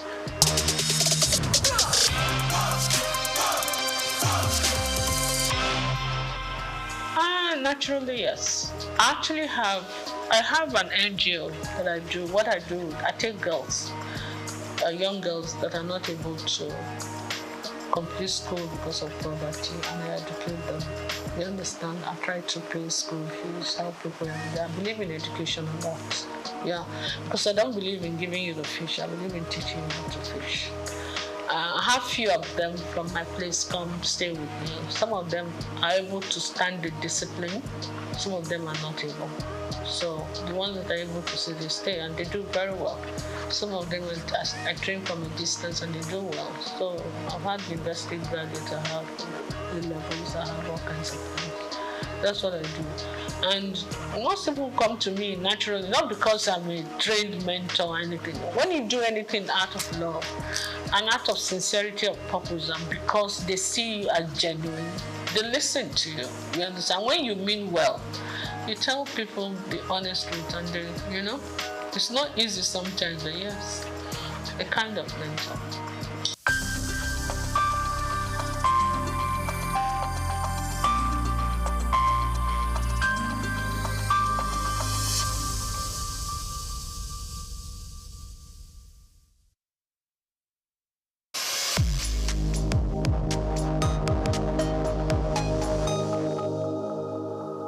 My name is Shino Ogbadegeshin. I'm the CEO of Gozi Micro Insurance. Continue to watch SOUQ News. Adenike Adeyemi, Executive Director of Faith Foundation. Keep watching SOUQ News. My name is Shepherd Michael Adewale Onofuye. I enjoy you all to always watch SOUQ News TV. Hey everyone, Majuli Obaje here representing Gigi. Keep watching SOUQ News, okay? Stay updated with SOUQ News. My name is Aton Kene. I am the head of MSME Banking. Please keep watching SOUQ News and stay glued to SOUQ News. I recommend that more and more people should watch SOUQ News because they deal with business news. Hi, my name is Amaka Wokolo. I am the director of the Faith Institute at Faith Foundation. Keep watching SOUQ News.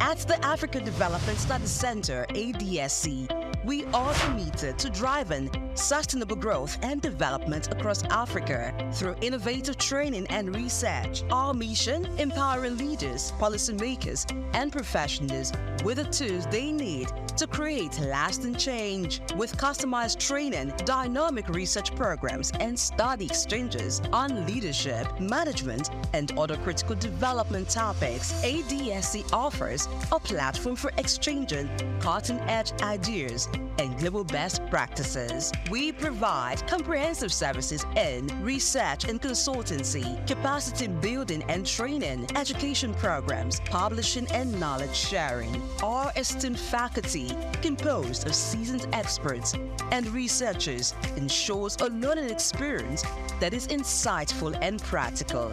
We specialize in policy development, implementation strategies, and monitoring and evaluation. At ADSC, learning is engaging and enjoyable. Our unique methodology includes talks, interactive exercises, games, video screenings, and lively seminar discussions, all in a comfortable and friendly environment. For more information, email us at info@adstudiescenter.com or call +234 912 039 2362. Visit our website www.adstudiescenter.com to explore our programs and upcoming events. African Development Studies Center, rethinking development for Africa. Woman, the powerhouse of every home. She makes a continuous, deliberate effort to nurture and secure her family. Before anyone else is awake, she is.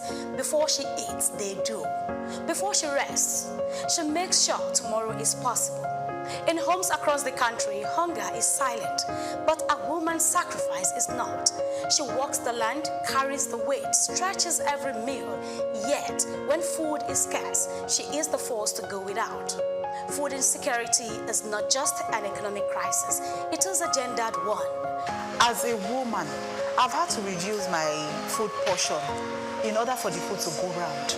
You know, when I'm serving food, maybe like protein, like chicken, fish, I have to ensure that everybody else gets. So sometimes I have to take out from my own and ensure that the members of my family, maybe the younger ones, are well fed before I talk about myself. Me as a woman, I skip food for my children for them to be satisfied. When food is not going round, you just have to manage ourselves. Like maybe you just one plate, you just have to short it to half, so everybody can take something and eat. It has not been easy because everything has been expensive now.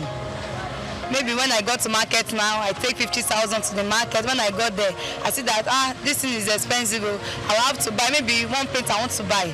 I will just have to short the money that okay, let me buy half plate of rice, half plate of beans, everything half plates. If it's like your loved ones, something like that, if you see the way there is not enough food, so you just need to step outside your own and give them your own to eat, something like that.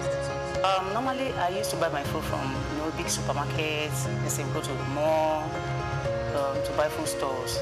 But because of the high prices in baking everything, so I prefer going to the local market. So I go to the local market instead of the mall these days. Food shortage and hiking price of food has affected my family in the sense that all the things that we used to buy before, the price of all this food stuff have gone up, and it's becoming more increasingly difficult to buy what we used to buy at the same price. So definitely we have to cut off a lot of options from our meals. So we are kind of repeating the same meals we've been doing that for a while now. Globally, women experience food insecurity at higher rates than men. According to research, 31.9% of women face moderate to severe food insecurity in 2021 compared to 27.6% of men. Despite making up nearly half of the agricultural workforce, women own only a fraction of the land they cultivate. They produce, cook, and sell food, but in many homes, they often eat last.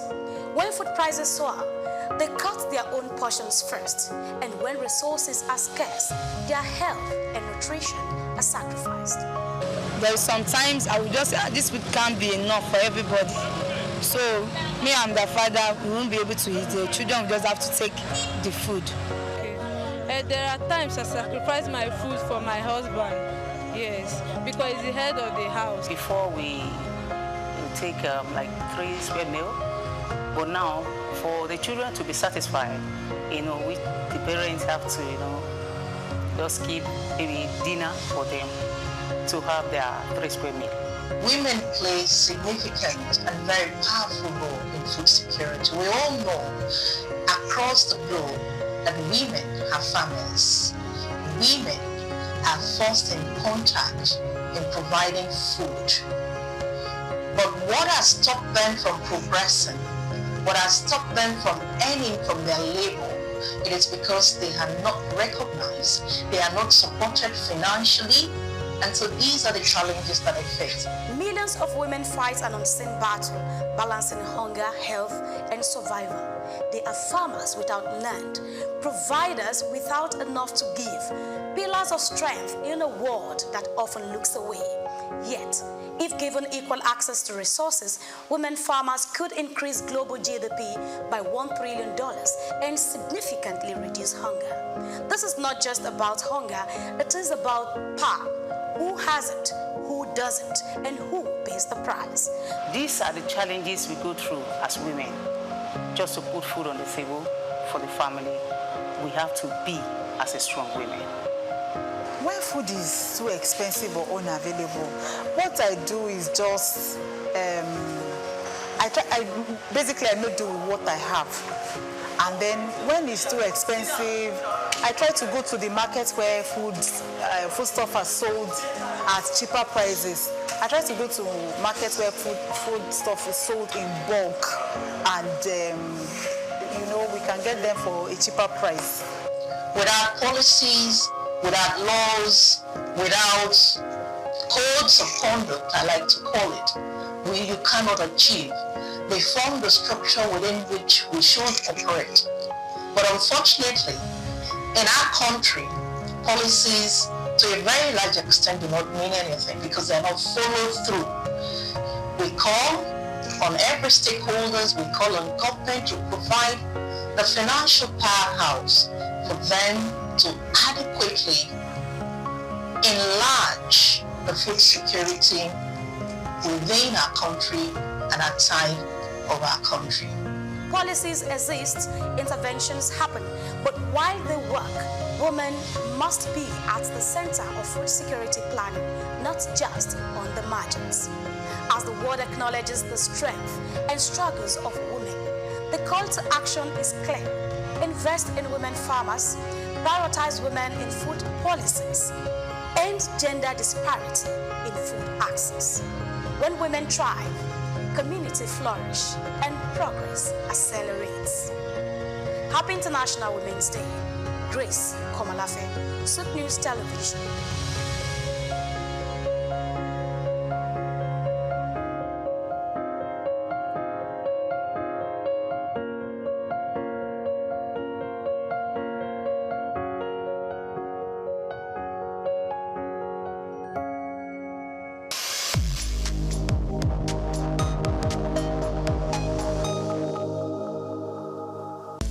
Just what you need right here at Femi Wash Media. Call it the Midas Touch and you wouldn't be wrong. Let us record, produce, mix and master your audio like nobody does. Reach us on our contact today for the best quality job.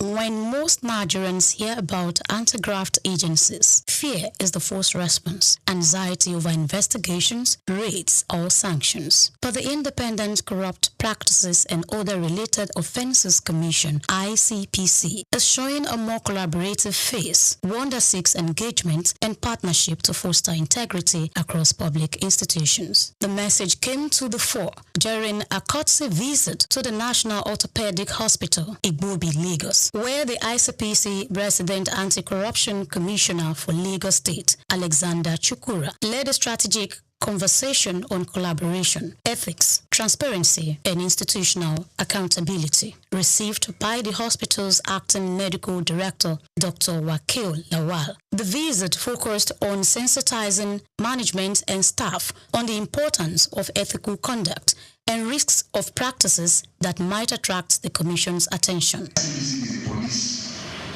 of public agencies. I want to break it down the way you understand it. What we mean as is that we police MDAs to make them adopt global best practices. However, it is a known fact that one person cannot stand at attention and start well. For crime or for corruption to be consummated by the public officer, most of the time you find people from the outside, they contact us. They are not public officers, they are not true. I'm on the same page. So essentially, the ICPC is the police of public agencies. What is really corruption? Can someone attempt? Otherwise, just go ahead.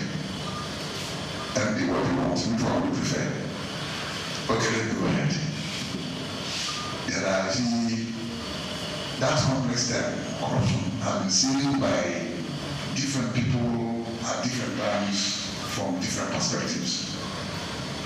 But I'm going to still break it down. Corruption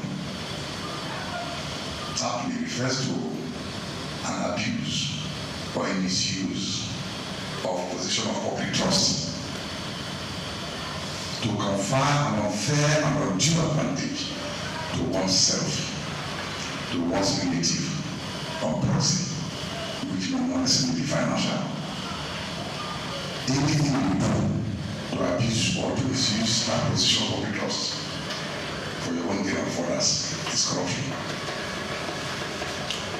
So, what I'm saying here is that if we have that at the back of our mind, and ICPC is the police of the public agencies, what about the EFCC?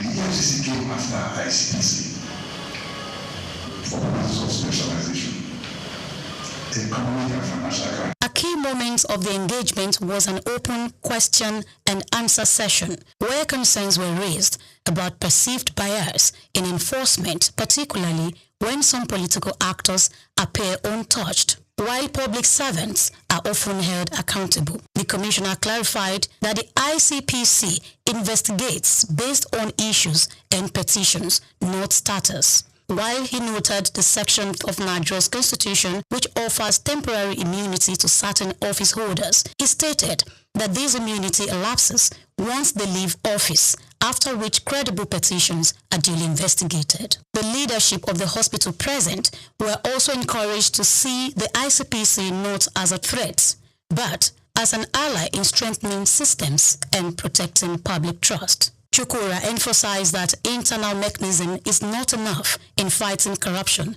Rather, it requires alignment with global best practices. He urged public institutions to adopt transparent documentation and compliance protocols, stating that the absence of proper records can be just as detrimental as misappropriation of funds. I was able to address some areas of concerns and also improve our knowledge on things that we actually don't take cognizance of. More importantly, in some situations, the officers or the executive or the head may not necessarily committed any offense.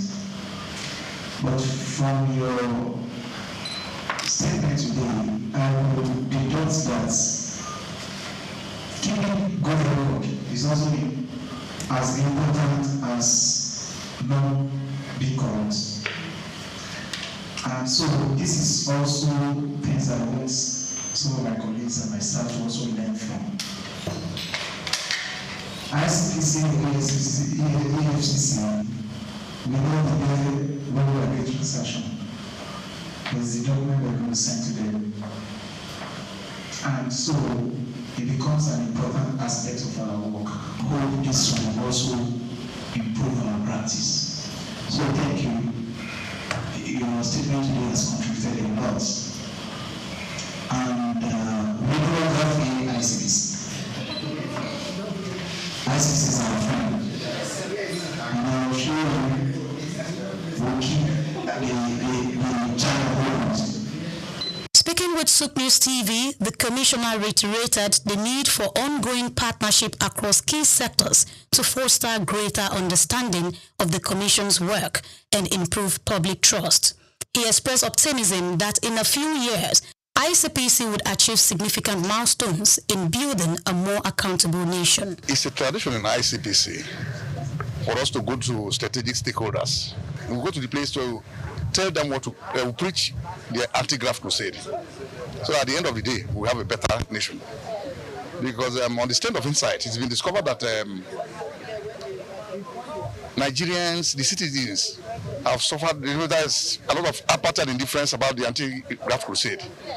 So it's this conscious effort by the ICPC to now begin to, make people get a buy-in for that to be part of the whole crusade. We go everywhere, especially government. That's the MDAs, so that we can galvanize support, so that we can educate the people on the ills of corruption. We're not there yet, but with the present board, the end is very near.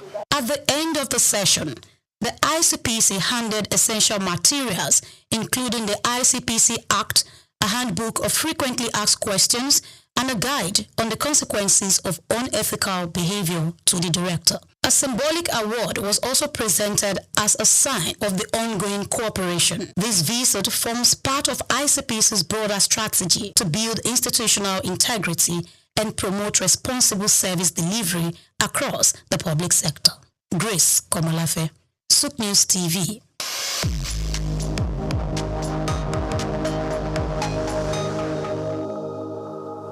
Nigeria occupies 18th position on the World Coconut Production Index and produced about 225,526 metric tons of coconut in 2021, according to data from the Food and Agricultural Organization, FAO. Lagos, which produces half of the output, has doubled production from 70,000 tons to 140,000 tons in 2 to 3 decades to meet the demand.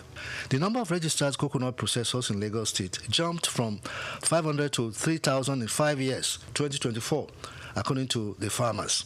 The chairman and founder of First African Coconut Company Limited, Mr. John Bede Antonio, has said that lifestyle and healthy living are fueling a huge demand for coconut products locally and globally.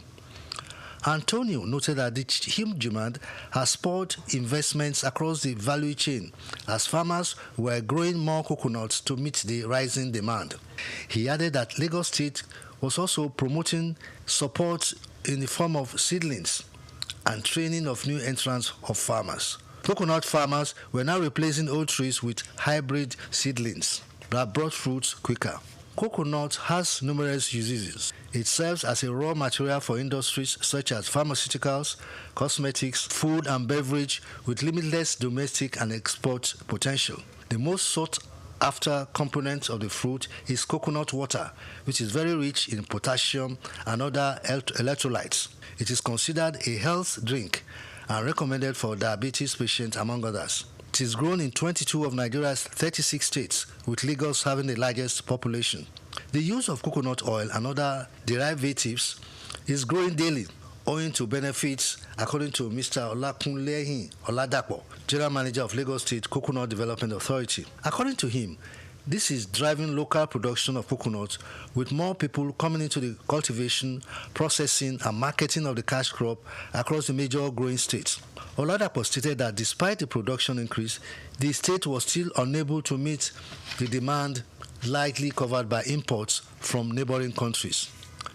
Increasing demand is driving new investments into the production and processing of coconut in the country, so says Idowu Agbelekale, the National Financial Secretary of the National Cocoa Producers, Processors and Marketing Association of Nigeria. She explained that entrepreneurs were already exporting some of the byproducts of the crop on a small scale. Agbelekale called on the government to assist in boosting the production of the crop to enable it to earn foreign exchange for the country, saying that Nigeria was here to fully harness the economic benefits from growing the crop despite its huge potential.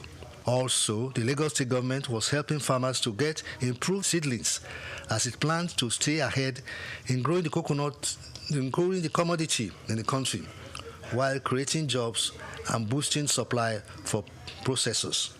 Coir, the fiber from coconut husk, is used in making ropes, rugs, mats, brushes, caulking for boats, and stuffing for fiber mattresses. The fronds, the leaves, are used for brooms, cooking squares, woven into mats, or burnt to ash to yield lime. Husk and shells are a source of charcoal and can be used for fuel. Ms. Chune Chukwu, an accountant with a manufacturing firm in Ikeja, told me that she started using coconut oil on her hair in 2022, owing to its health benefits, and has not applied any other oil to her hair since then. The increased demand is being felt across industries that use it as raw materials, suggesting that the price will continue to surge according to experts. The prices of coconut has increased by over 100% from an average of 250 naira in January 2024 to an average of 500 naira for a small size currently, according to our survey. There is hope in the coconut. Bayo Olaoye, SOUQ News.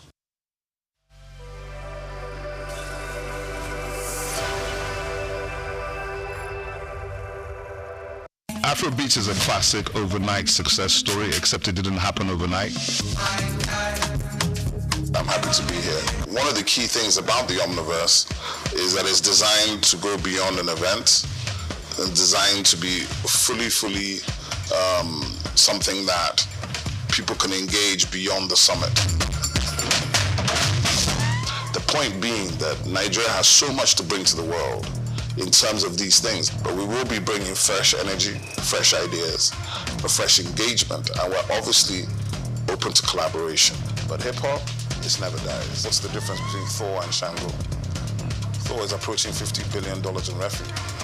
Shango's broke somewhere outside Lagos. And that's a lack of imagination on our part, okay? And they're all Nigerian. So to be seen and to be noticed is very hard if you're not in the place where all the noise is being made.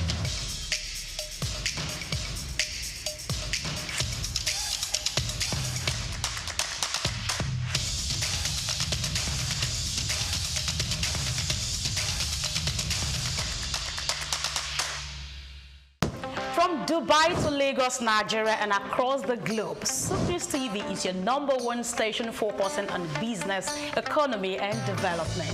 With global digital reach, we connect Africa's pulse to the world stage. Welcome to SOUQ News Television, and here we go beyond the headlines. From breaking news, in-depth conversational programs, to market analysis and indices. From policies affecting growth to unique documentaries, from live event coverage to bespoke productions, we deliver content that connects you to the world.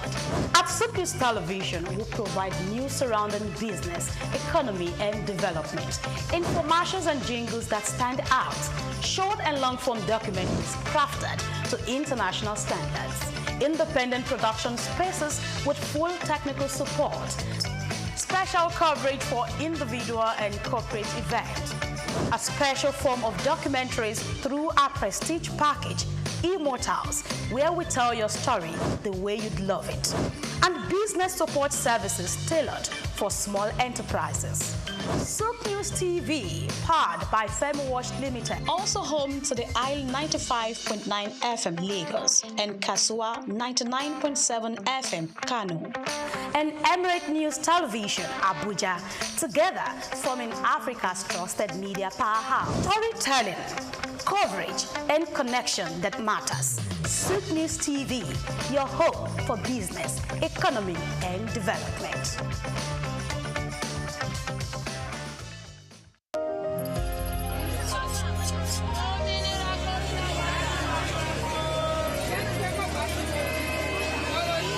Hello Lagos, make we yarn. Hello, boy, this POS matter, don't pass your boy. Person go swipe, alert no enter. Before you know it, jump. Wait, wetin really happen? Maybe you fake alert the warriors. Okay, so wanna listen, If you dey do POS business, no expose your alert. Hello, Ogbefi. They don't walk that bar road where they warriors for our local government for years. This one sweet me, I no lie you. Because you know what? Development with the work, it deserve loudspeaker. Now why we dey here be that? For here, we know the abuse, we dey bring solution. My name, it is Ikechukwu Uyemike, aka Ogbefi Ishegwari. Make we yarn every weekday from 10 a.m. go to 12 o'clock on top the eye 95.9 FM. Hello Nigeria, hello Africa. Yeah, this is Sound Man. Keep watching SOUQ News. My name is Babalola from Excel LED. Keep watching SOUQ News. My name is Shepherd Michael Adewale Onofuye. I enjoy you all to always watch SOUQ News TV. Hi, I'm Tom Boggaballs, and please keep watching SOUQ News. Wale Seriki, SLG Lagos Island East, SOUQ News, keep out watching them and keep a lookout for them. They're up and coming, and we're proudly to be affiliated with them. You alone where they make me go crazy. This your love in the cool of my brain. You're my medicine, I need you all day. Yo, it's Blackface Nigeria, and you're watching SOUQ News TV. Keep it locked on this dial, don't change it. You know what I say? Blackface Nigeria, love on the bad. At the Africa Development Studies Center, ADSC, we are committed to driving sustainable growth and development across Africa through innovative training and research. Our mission, empowering leaders, policymakers, and professionals with the tools they need to create lasting change. With customized training, dynamic research programs, and study exchanges on leadership, management, and other critical development topics, ADSC offers a platform for exchanging cutting-edge ideas and global best practices. We provide comprehensive services in research and consultancy, capacity building and training, education programs, publishing, and knowledge sharing.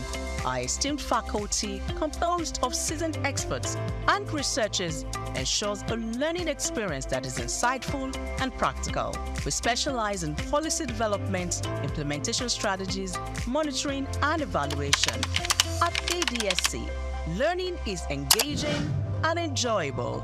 Our unique methodology includes talks, interactive exercises, games, video screenings, and lively seminar discussions, all in a comfortable and friendly environment.